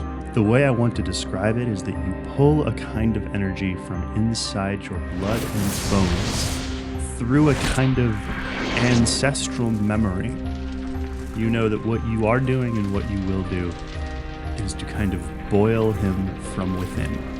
It glows a radioactive neon green that then cracks and breaks like the cracks in the surface of lava flowing. And that continues to happen, and the breaks become finer, and then they turn this spirit shape into just a collection of tiny spots of light that just evaporate off into the ether. This is what my family's doing. Where'd that guy go? He's not magicka. But he was a guy. He was supposed to come with me to Tartarus to be sorted. He was... And he's pawing at the ground like a confused and angry dog, shaking his head back and forth. He was supposed to be part of my job. Why'd you take my job away? I'm not trying to take your job away. The Magier's been doing that for centuries. And it's because Bennett Nessos the First, his ghost is still around. They kept their shades that are owed to my master away from him and used it to fuel our power. That is bad. I don't like it. Neither do I. Then he'll like go over to the stone stairwell by the casket and be like, We should find your Bennett Nessos and we should give him a piece of our mind and tell him to let me do my job. Theo's gonna like pat his back. We should. and he's looking down the stairway with his ears back, like teeth bared. I apologize in advance, Miss Nessos. What I'm gonna do is not gonna be pleasant to your family. I would love for you to accompany me, Cerberus. Okay, let's go. Theo will look back at the rest of you. Ready? Anna's like, slaply. Oh, yep. Closes the book. Theo will step over and into the casket and down these stairs. Mark follows. So this next bit, I would prefer to just narrate. Cerberus is going to basically bring you through a series of rings of hell. Oh, actual hell. Okay, cool. The realm of Hades, the underworld. I thought he was just like, oh, this is hell because I live in hell. Because I work all day and I still don't have enough to pay rent. So is hell below the Maggio cemetery? There's like a portal or something. What I am trying to communicate to you, Theo and Nessos, is that he is taking you into the underworld, the realm of Hades, Greek hell. So the first place you walk through is actually quite pleasant indeed. And Cerberus is basically walking like a lead dog who's sort of got the trail of something. He's like trotting at a decent pace, and he takes you through the halls. Be it known that I'm basing what's going to happen next on the video game Hades and not on any actual understanding of Greek mythology. Oh no, that's true. The very first thing that he would have to take you to would be the River Styx. Don't we have to like pay a gold or something? Ordinarily, but I think that We have allowed him to fight with us. yeah, Cerberus will like trot down, and then you will see sort of leaning on a large cane the heavily robed and gaunt form of the ferryman, who is standing on a very thin gondola.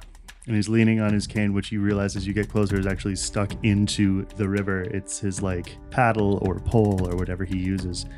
And he looks at all of you and just sort of holds out a hand as though for money. But then Cerberus like nudges his hand back up, shows it to putting it away, sits down, and one of his heads gestures back at all of you guys. The ferryman kind of squints at you guys, looks at Cerberus, gives him like a look that just communicates a sort of weary resignation, like a, come on, man. And Cerberus yips once. And so the ferryman like steps onto his ship, touches the side of it, and you see it just sort of almost between moments expand to basically triple its size. And it's now basically the size of a large sort of pontoon boat with plenty of space for all of you, but still in the same gondola shape. And he very resignedly beckons you all to climb aboard. It takes you across this river that just seems to be of pure darkness. You disembark from the ship, and then you are walking through the halls of paradise. It's like really ornately carved white marble that is totally encrusted with foliage, vines, the most delicious looking grapes you've ever seen growing off of them, herbs. This place smells fantastic. And you walk through that for a little while, and then you kind of round a corner, and it's not that at all anymore. This place is just like, it looks like the inside of an active volcano. And you walk through that for a little bit, and you can hear through Skynet Cerberus just very casually going, Careful where you step. and a lot of these paths are very narrow indeed between the stone you're walking on and the definitely lake of fire on either side. And then you can see that there is a path into what appears to just kind of be like a jail cell structure. But Cerberus takes you a different direction that leads into essentially pure darkness. And that is where he brings you. You are just sort of walking, unsure of what's in front of you, except for where you are certain that Cerberus's own feet have gone. And as you begin to approach, you can see a pretty distant figure. And as it comes into view and appears to be I think he's barely illuminated at first, and then you see him light a torch from nothing and hold it up. You can't tell how tall, but he is quite large. It is a centaur with long flowing black hair and a great curly beard and an enormous longbow slung over his shoulder. And in one hand is this torch, and in another is a huge spear. You see after a moment the thing that had illuminated him before the torch step around to the side. About half his size is the spirit form of an old man who, yes, looks familiar. What do you do? I guess Theo will step forward. I think as you step forward, Mark squeezes your hand before you go, and then let's go. Theo will just kind of do a small nod. Let's get some answers for you. Theo will almost do a small bow, kind of. I presume that you're Bennett Nessos the first. The centaur slams the spear down butt first, and then his voice echoes from everywhere in this chamber. You address him with respect. Apologies. I am Theora Myra Nessos, and I am looking for the Bennett Nessos. I think the spirit form will walk forward. Has this much of your family been killed, that you are now my scion? Yes, You have used my art already. I have. Theo will flex her right hand and not hide her gray eye. He is within me, gifted me with great power. Tofengari. And he'll take a few hesitant steps towards you. How? When? You see the future. I see parts of it, and parts of the past, and parts of what happens now. I knew it. So what is your plan? I actually think he's going to run up to you. And I think he is well and truly a ghost. So he's not able to properly make contact with you. Also, I can't speak Greek. But could we assume that this is maybe just all spoken in Greek? I feel like Theo would want to speak to her great ancestor in Greek. We sure can. Okay. So I will tell you that the thing that he muttered when you dropped your glamour and flexed your right hand was the moon. And then he's walking up to you, and in Greek he will say, Beautiful. So, all of time and space open to you. Now you will rule the world, yes? In our family's name. Is that what you intend? Is that what you wanted? It is what you intend. You are scion of House Nessos. Magiona lived to thrive and to serve. Of course. Do you know that we have been killing our own to become powerful? We've been turning the spirits of our dead into our magic. He looks at you very seriously. The corners of his mouth crack and turn up into a smile that he cannot help. Pretty smart, isn't it? Oh boy. He the one that started it all? But it hurts my heart. It was not for humans to know, but And he gestures back at the centaur. I am clever, like him. Tricky. I get for my family this means to power. This power is very unique, although quite lonely. Are you not wealthy beyond your dreams? In a material sense, I'm very wealthy. Do you want for anything? You have power, you have security, you will never be hungry a day in your life. No, but I will be lonely forever. So have a family, But have children. we are going to use them. Become Mother Nessos. When they are through serving Maggio in life, they serve Maggio in death. In this way, House Maggio grows in power. House Nessos grows in power. You have been told of all this, yes? Yes, I've learned about it. From your father. No. Your mother? Perhaps an uncle? Perhaps an uncle? I was literally about to say that. I can read your mind. No, I had to find out on my own while finding answers to the death of my sister. And I heard it from the king himself. I think in your mind you will hear in Greek, can he hear us now? Theo will shrug. He watches. He sees. Papa Bennett is your dirty secret now. It was me who learned of the Necrizoi. It was me who learned of the way to cure it and ferment. It was me who brought Magica to our family. But it was you that made me alone forever. It was me who made you a queen of the earth. I am alone. And he will put his hands on your shoulders, but they will not make contact. You are Nessos. You are never alone. I will forever be alone. And Theo's going to throw her left hand in front of his face. I can never have a family. I don't know what love is. I don't know what caring for another person is because of my upbringing, because of the magic that we've been creating from the souls of our ancestors, from my sister. You step away. You wish to be no longer Nessos? You wish to spit in the face of generations of magic and power?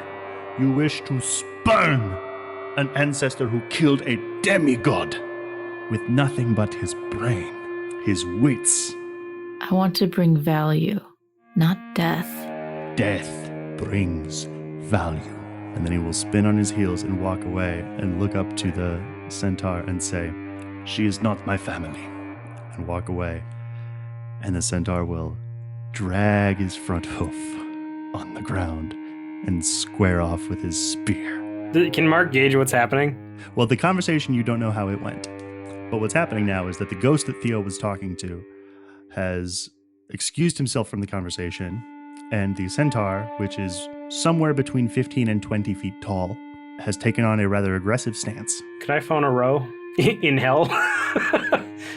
Sorry, what were you going to say, Lauren? I was going to ask if Anna could do her spirit touch move, just to kind of get a sense if there's anything extra maybe going on with this ghost, with Bennett. Roll it. 10. By virtue of the power of the spirit centaur down here, he has some means of, in his spirit form, going directly from here to the overworld. And also, you are 100% sure that beyond the centaur, functionally guarded by the centaur, are the actual physical remains of Bennett the First. Question, if we were to get rid of this ghost, would that remove the ability for people to generate magicka or create it more, if that makes sense? Yes, that is the vibe I'm invested in you getting from this. Okay. It is through his method and energy that magicka is able to be generated. Since he created it, from the stems refusal. from him. Yes. Gotcha. I think Anna via Skynet to Theo will say, the centaur is blocking the physical remains of him. If we can destroy the remains, we'll destroy him. And destroy magicka, I think. At least their ability to use it, make more of it. What do you want to do? I'll take care of the centaur if you get to the remains. On it. I think Mark is going to tag along with that and just be like, Theo, do you need me to go burn those? Yeah. Or do you need me here? I'll be fine. Are you sure?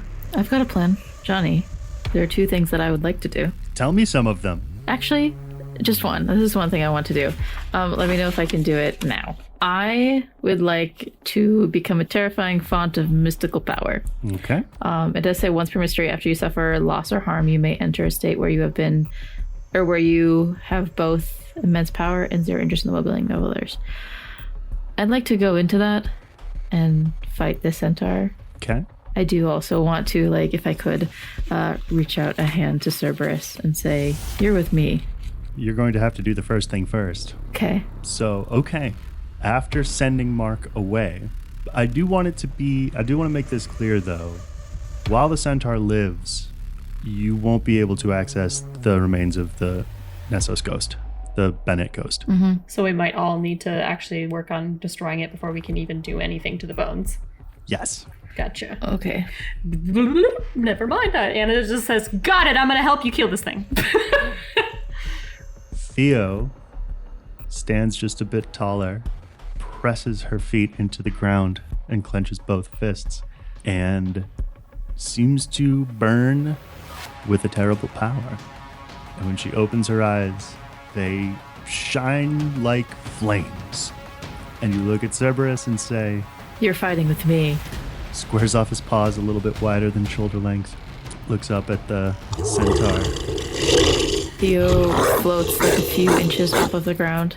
what I'd like to happen, that spear that it has, is it wood or stone? It's stone. Okay, is it possible for Theo to like punch it in half? How on earth would you do that? Well, I can fly, and I can, there's a magical effect that I can do one thing beyond human limitations, and essentially, like, you know, as a pole, I just want to, like, crack it in half. Karate chop, kind of. Except punching. You won't be able to do it in one punch. Could Anna make it brittle and help that along? How? By using her ice power. You'd have to get close. Okay. Which would be dangerous. She's doing okay, so I think she will. She'd be like, I got you! And then she's just gonna like do like a sliding thing and then just like on her knees and slide. First roll, act under pressure. 8. Worst outcome, difficult decision.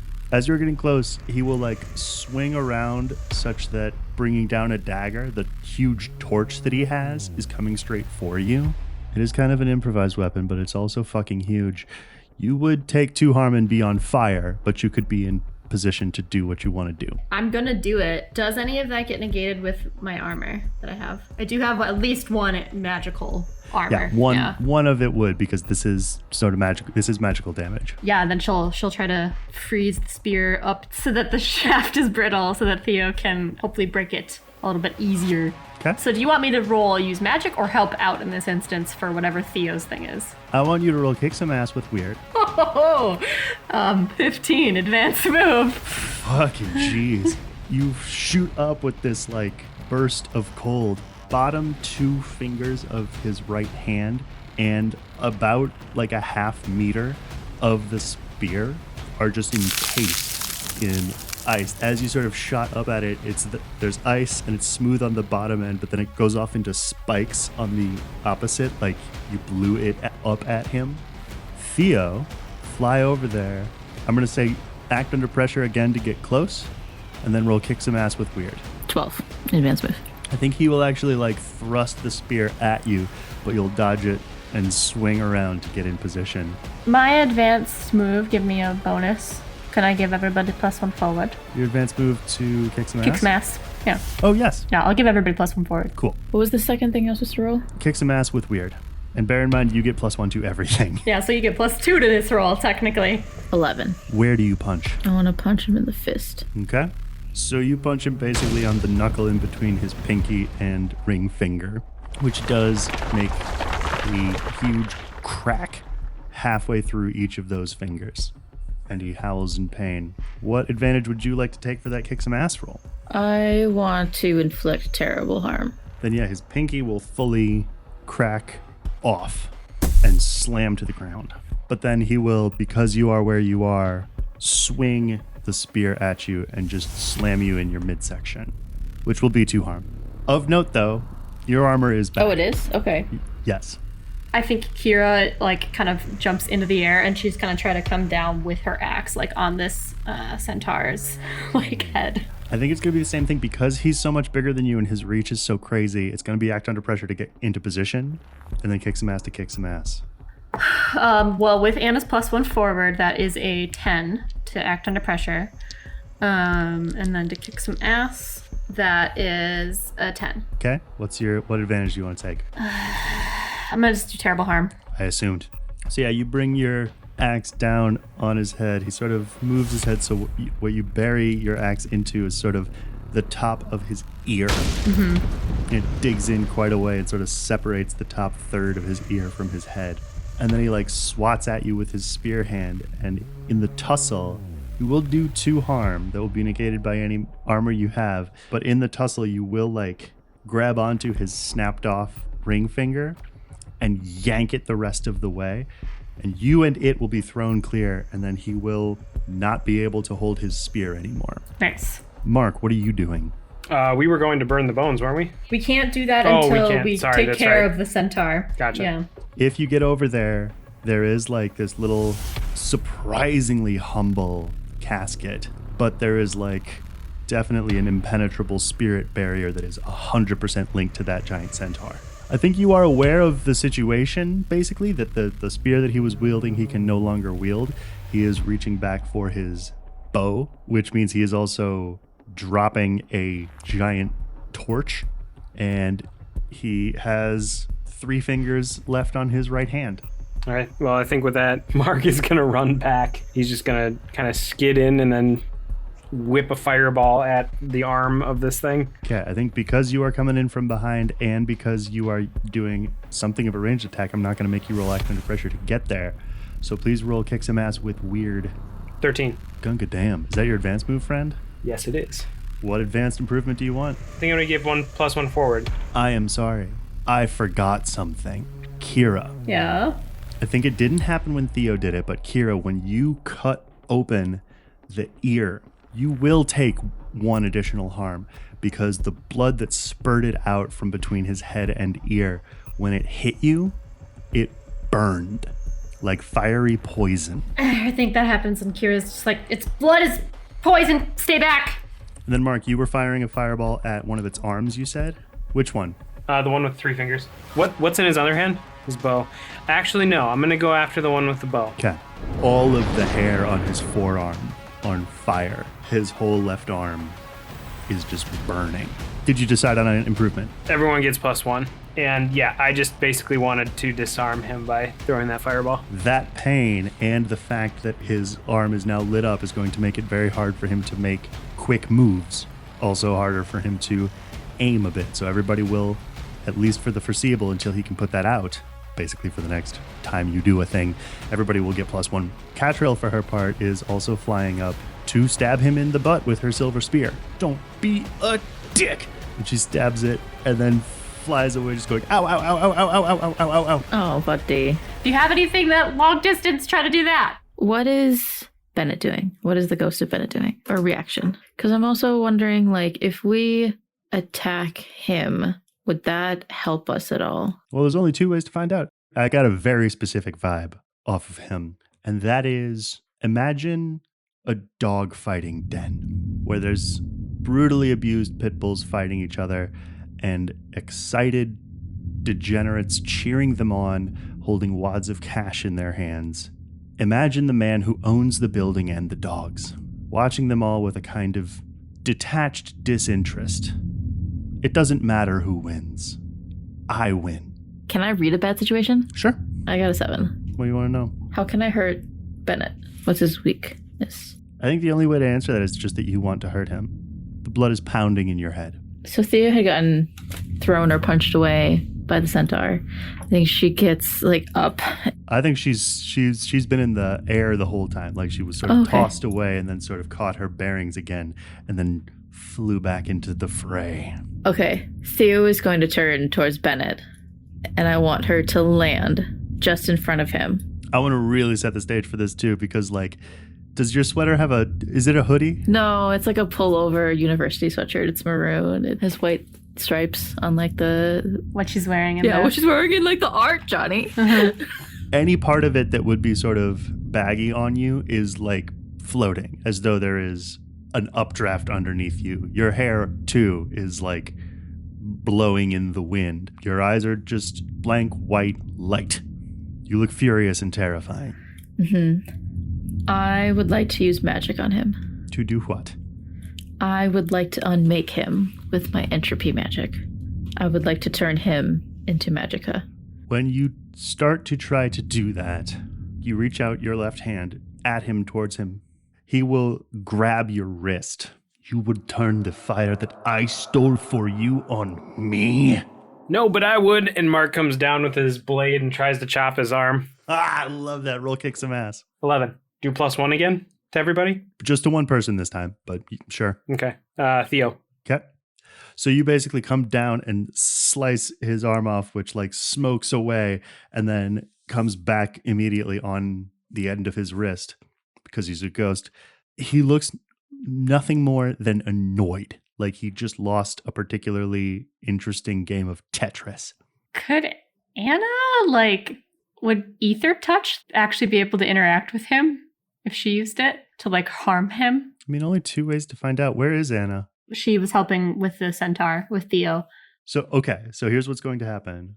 The Nessos is going to fire an arrow at Lowry, who will just kind of eat it. Can Anna use her shield spell to protect him? Oh. How does that work? It's called Watch Out, and she is able basically to like roll protect somebody from afar. I think is how it works. Then roll protect someone. She rolled an 8. So on a 7 to 9, the harm is reduced by 1. Perfect. Yeah. Instead of being stuck in him, basically bullet style through and through, I think I want him to have a shotgun. And he basically gets down into one of the joints of the horse section shoulders and fires, which makes a huge explosion of this toxic blood spill onto the ground, but Larry's able to dodge it. Yano, for his part, is like using a 1 or 2 shell at a time hunting rifle to poke some holes in its left side, dripping down with this sizzling blood. Can Anna then instead, because if Theo and Mark have kind of got Bennett, then they can work on the Centaur. I think Anna is going to try to focus one of her like ice blasts at maybe the Centaur's, because is it still holding a bow, or like what weapon does it have? It's got a bow and arrow. I'm kind of wondering if she can like freeze one of the Centaur's other hands, like, or maybe just one of its hooves on the ground so it can't really like turn fully and kind of is like frozen in place or slightly immobilized, as restrained. That's going to be act under pressure to get close enough. 8. I basically want to see if there's a weak spot on this individual. On the Centaur? Yeah, like a disabling spot. Investigate a mystery, maybe? I don't know. Roll investigate a mystery, Mark. In the meantime, Anna, that was an 8? Yeah, I think so. It might technically be a 9 because I think I have technically like 2 + 4 words, but it's the same regardless. It's not enough. Yeah. So I want to resolve this, and then I want to talk about Mark's thing, because there will be something. In order to get close enough to paralyze one of its hooves, another of the hooves is going to land on your knee, breaking your leg. Oh, okay. Or you can dodge it and scurry away to safety. How helpful will this be? Like, if I am able to freeze this thing? I don't know. Well, slow it down. I mean, slow it down all the way. Make it King Kong it. Anna's going to do it knowing that they have that tapestry back at the Clockwork Child. And she's going to go, oh, fuck, this is going to hurt. And then she's going to... And so, like, yeah, you, like, skid in, and one of the front hooves just lands right below your kneecap. Yeah, she's like, ah! You hear the crack and scrunch of a leg being collapsed. And then you hear the, like, horrible scream of Anna, obviously. And then just the opposite of fire as this, like, burst of ice encases one of Nessos's back hooves in ice to the ground, making it like stumble and actually drop the arrow that it had knocked, tugging at its rear hoof and like pulling out another arrow. How much harm was that, by the way, or was it just that I broke my leg? I assume I took harm. Oh, yes, you did. That's 2 more harm. Any of it negated with armor? No. Okay, well then Anna's unstable. Mark, you rolled investigate a mystery. 13. You are looking for a weakness. I'm looking for a weak point in his current stance that would potentially disable him. This is perfect. So for a second, he like reaches back and tries to like pound off the ice encasing his foot with his flaming arm. And you can see, Mark, the blood that's oozing out of the little holes that Yano had made in his side. It's burning up like gasoline. Set it on fire, Mark. I think she kind of rolls out of the way and probably hobbles up onto one leg and starts like kind of hopping out of the way. I do think Lowry will swoop down and like pick me up. Honestly, yeah, pick you up. But do it harshly and clumsily. That will hurt. Ow! What? I'm helping. Yeah.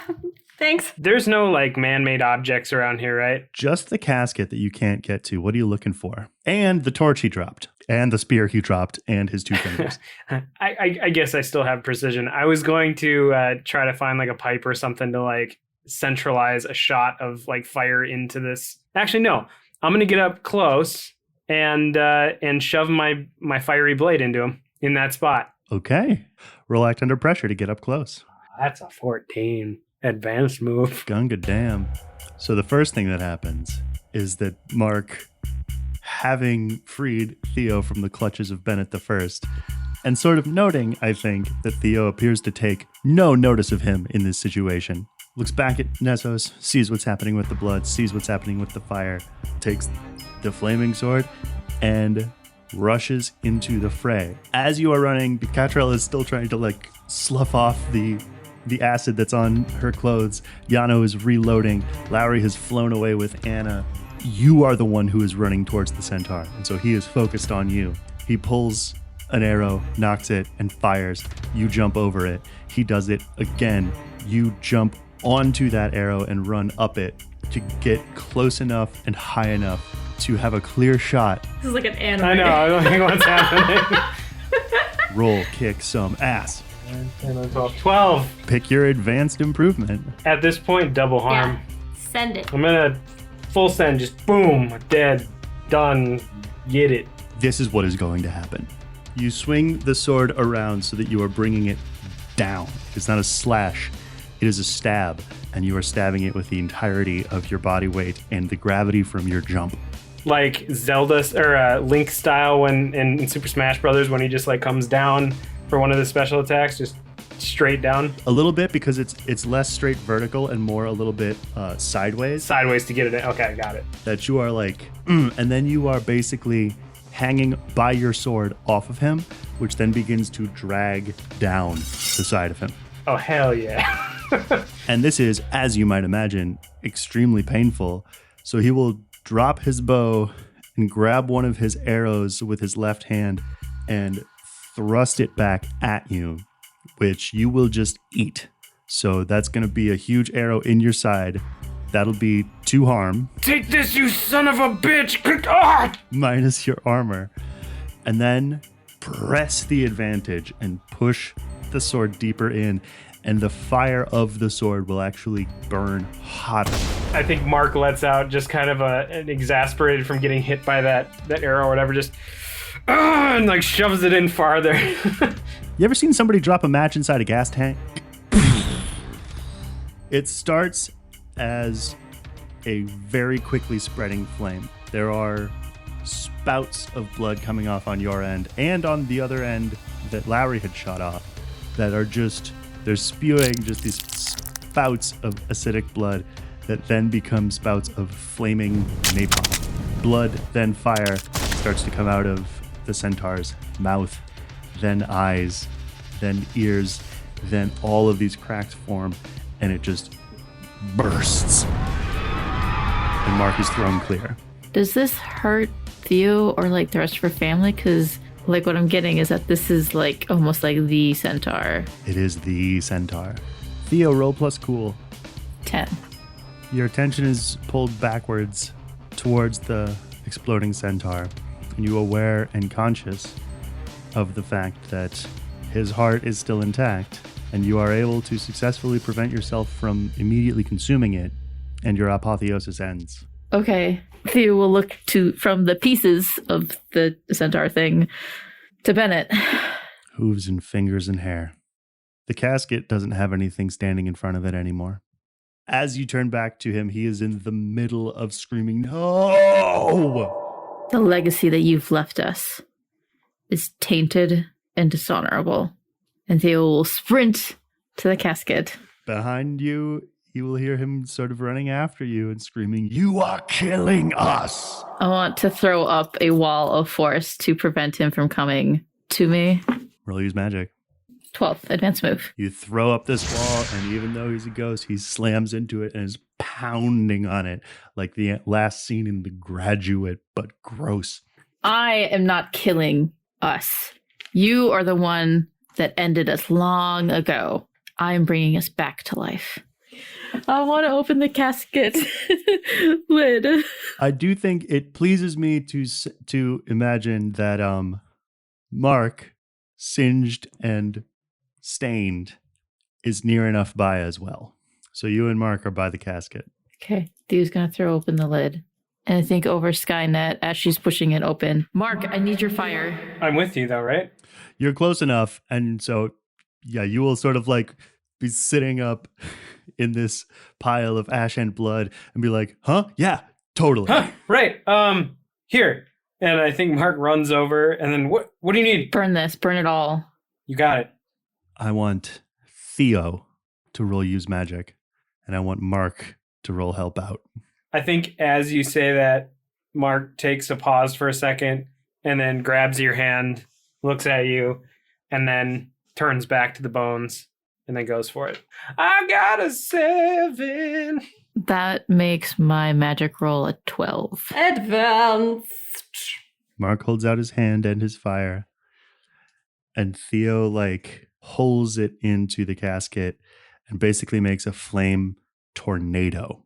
Mark, still holding Theo's hand, you feel an immense outpouring of power coming from her. And all of the rest of you, as you look at Mark and Theo, coming up from Theo is this semi-solid gray smoke, which basically comes to take the form of a 15-foot tall torso of a man with a fine black suit and an opaque glass helmet. And he spins around and leans ominously over the ghost of Bennett I and reaches with his right gray hand and picks him up by his head and dangles him like a cat with a mouse. And you can all hear him with a booming, furious voice that I don't think you've heard him speak in before. You thought to be their Prometheus and steal the fires of a god? And then brings him right up to his face. His story was one of yours. Remember how it ended? And then he pinches off the head, and Bennett's ghost drops and lands like a sack of potatoes, and then curdles. And the gray hand form scoops him up and lets it just sort of melt into a goo of dead life, which he then sort of shrinks himself down back into Theo and lays it at her feet. And then he's gone. What the fuck? Says Anna. What was that? Mark is standing there. Are you okay? I guess. How do I feel, Johnny? Theo does an internal check. Check in with yourself. I think that Theo maybe timidly reaches out to what she's always known as Magica, and it's just empty. Not empty. No? I mean, there isn't any here, but you can feel it far away, like a phone ringing in the next room. Right. Because it was we had learned, I think, last session, it wasn't that we would stop all magicka that's already existing. It's just that we would prevent them from making any more. Yeah. Mm-hmm. Yeah. Would I be able to, Johnny, with my entropy magic, just dissolve the dead life in front of me? I don't want to turn it into magicka. I just want it to dissolve. We'll use magic. Or can I give it to Cerberus? You can do whatever you like with it. Okay. Chow time! I think Theo's gonna look to Anna, and that was retaliation for wrongs that had been done. Speaking of Cerberus, Huh? I hope that you could accept this as an apology for all the wrongdoings that my family has done against you. And she'll gesture to the dead life at Theo's feet. Sort of in series, each of the three heads will look down, and then each of the three heads will look back up at you and be like, What do I do with it? I don't know.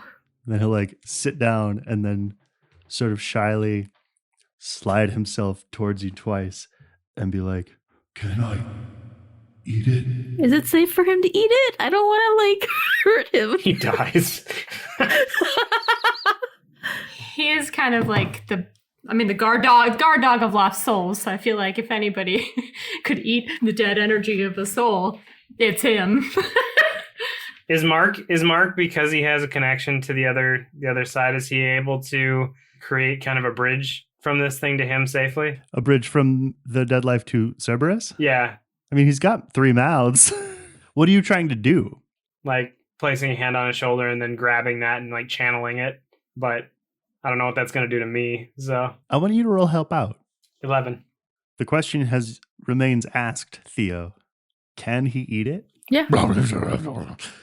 Before the syllable is even done. It's just all 3 heads in it, like a trough. Just, the head on the right looks up at you after a second, and you can hear him go, This tastes gross. and then it goes back in, and they just keep eating it. And Mark, you can see starting at the mouth, this sort of spreading like green stripes. And so you kind of put a hand on him and try to do some of what you've known to do that sort of feels like a kind of detoxifying, a kind of cleansing, allowing a soul to remember itself or pass on. Just kind of maintain it as he's eating it kind of thing. Yeah, so those stripes kind of make it up to like his shoulders and his back and then kind of begin to recede. But then by the time all of this green puddle is gone, there are still like almost like fur markings on his forehead and jowls that are like these just little, almost like war paint, these little stripes on his faces. I feel full and strong. You are strong, bud. No scratch on the face. His tail wags like crazy. Can I go back to my job now? Would you mind leading us out of here first? Oh, yeah, sure. It's a big place. It's hard for people who aren't dead to get around. Mm-hmm. And so, yeah, he will, again, because you are in an otherwise completely dark chamber with an alarming amount of certainty, just stroll on out. Just trot on by. Can I ask a question? Mm-hmm. Like plop, plop, plop through the centaur's blood and ashes. What kind of souls are here in hell? Because, like, what I'm wondering, because I feel like Theo still has a very extremely small bit of hope. Is Selena here? Who are you asking? I was thinking about maybe opening up my brain to the psychic environment, or I guess astral vision might not apply here. I'm not going to make you roll it because I'm going to tragically put your brain to rest. She's not here. None of your people are. Not a one. They're all magica. The kinds of souls that are here are like more or less scrubbed of identity, but as though they're sort of wearing a like placard that says what kind of person they used to be. They maybe don't remember it. That's how things go down here after a while. There's no Nessos. There's no Asteri. There's no, not since him. Not since Bennett. When we come out of the crypt and maybe replace the lid. There is something I want to narrate. When you come out of the hole in the casket, it completely collapses behind you. And even if you look with your third eye, the whole passage, it's not just blocked off, it's gone. This road to Hades is no more. It's over, sister. I hope you're at peace. I'm sorry I didn't find you. Kira maybe comes up and kind of puts a hand on your shoulder. I think Mark is still holding your hand. Let's go home. I was about to say the same thing. Oh yeah, Theo's unstable. Yeah, we're all unstable. Could I say that on the ride back and I use the heart glow spell? We almost can. Anna, roll use magic. Because you weren't saying anything the whole way back. I mean, you specifically weren't. Like, if you were trying to have a conversation. How is Anna doing after getting her leg chopped? My leg is broken and Lowry is carrying me. Yeah, you won't be able to do that. Why? Because you can't focus because of the pain. Not even if I act under pressure? You know what? Sure. Roll act under pressure. I rolled 10 to act under pressure. Okay, so you can roll use magic. Can I use magic to heal Anna? It's not going to repair the bone. Ramsey Lincoln can help. They'll help. Again? Oh, wait. Hold on. What did you roll for use magic, Anna? 12 advance move. Can I stabilize her wound? Because that's one thing I can do with stars aligned. I think it makes sense that is the only actual way. That should have been the only way that you could have used magic. Could have used it. Okay. So the pain is maybe a little less dulled. Yes. And you could like knit back together some of the cartilage and musculature, but the bone is a different story. Okay, so you're saying I can use that and it'll help some? Yes, you can use it. She will be stable. Narratively, the only way that Anna is actually able to do this is because you use this. And I also think that Heartglow can't stabilize. So everyone on the way back up, everyone will heal to harm, but anyone who's unstable will still be unstable. Everybody's unstable, I think. I think so too. I think that as Lowry is holding and carrying Anna, Theo will like come up to you. I am so sorry. I'm so sorry. You didn't step on me. No, but you were helping me in the fight. Here, can I promise you this. I promise you that this won't hurt. Well, at least it won't scar. Yeah, it's, honestly, there's literally no more pain. Big words. Who says that? Lowry. Is Anna wearing jeans? Yeah, she's almost certainly wearing, like, skinny jeans and ripped. So they'll be easy to cut off at the knee. Yeah. Thea's gonna take out some scissors and just cut off, like at the knee and remove the lower half of your jeans. And then I think she's a little loopy. Just like, okay. Catrell is looking at you and being like, is that why you have the holes in the front? It's a style choice. Style statement. I think she looks at Mark and Mark goes, I don't know. Theo is going to write on your leg, like with her, she's going to put her pointer finger on your leg. She's going to write mend in Greek, epidiorthosi. And as she writes it, the words shine in like silver on your leg, and then it fades away and helps start the mending process. Okay. I think she just like leans her head on Lowry's chest. Thanks, Theo. Lowry blushes visibly. Yeah, I hope this helps, and sorry. You have nothing to apologize for. It was my stupid decision to run underneath the thing. Why did I do that? Yeah, why did you do that? Because you're trying to help me. I was trying to help us, Theo. You're one of us. Look, I'm glad you're not dead and everything, but then he looks back at Anna and is like, one of these days you're gonna be. I mean, technically we're all gonna die one day. Not helping. Backs away. So you'll go the rest of the way out. You'll climb up and out and into the mausoleum. The path behind you will collapse and vanish utterly. The window is still busted. There's still a broken-ass centaur statue on the ceiling. And the casket of Bennett and Irina is shattered. Mm-hmm. And there's just rubble. But other than that, the rest of your family's mausoleum is in decent enough repair. As you walk out, you walk past the partially burned flowers that you left at your sister's plot. My father's going to be so mad. Executive producer Jonny Grubb.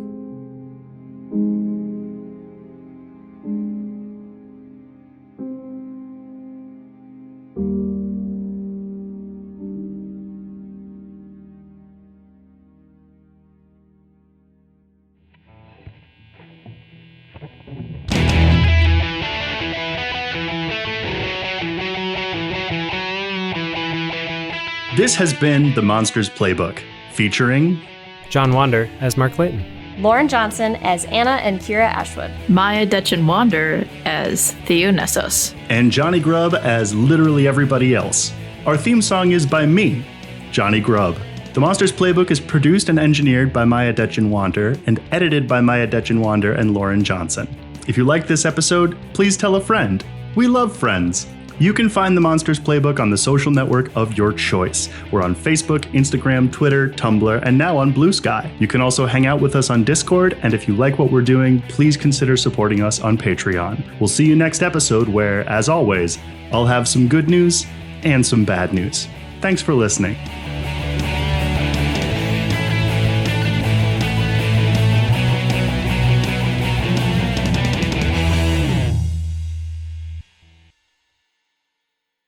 Oh boy, I'm gonna do a dog voice, aren't I? Yes, I am.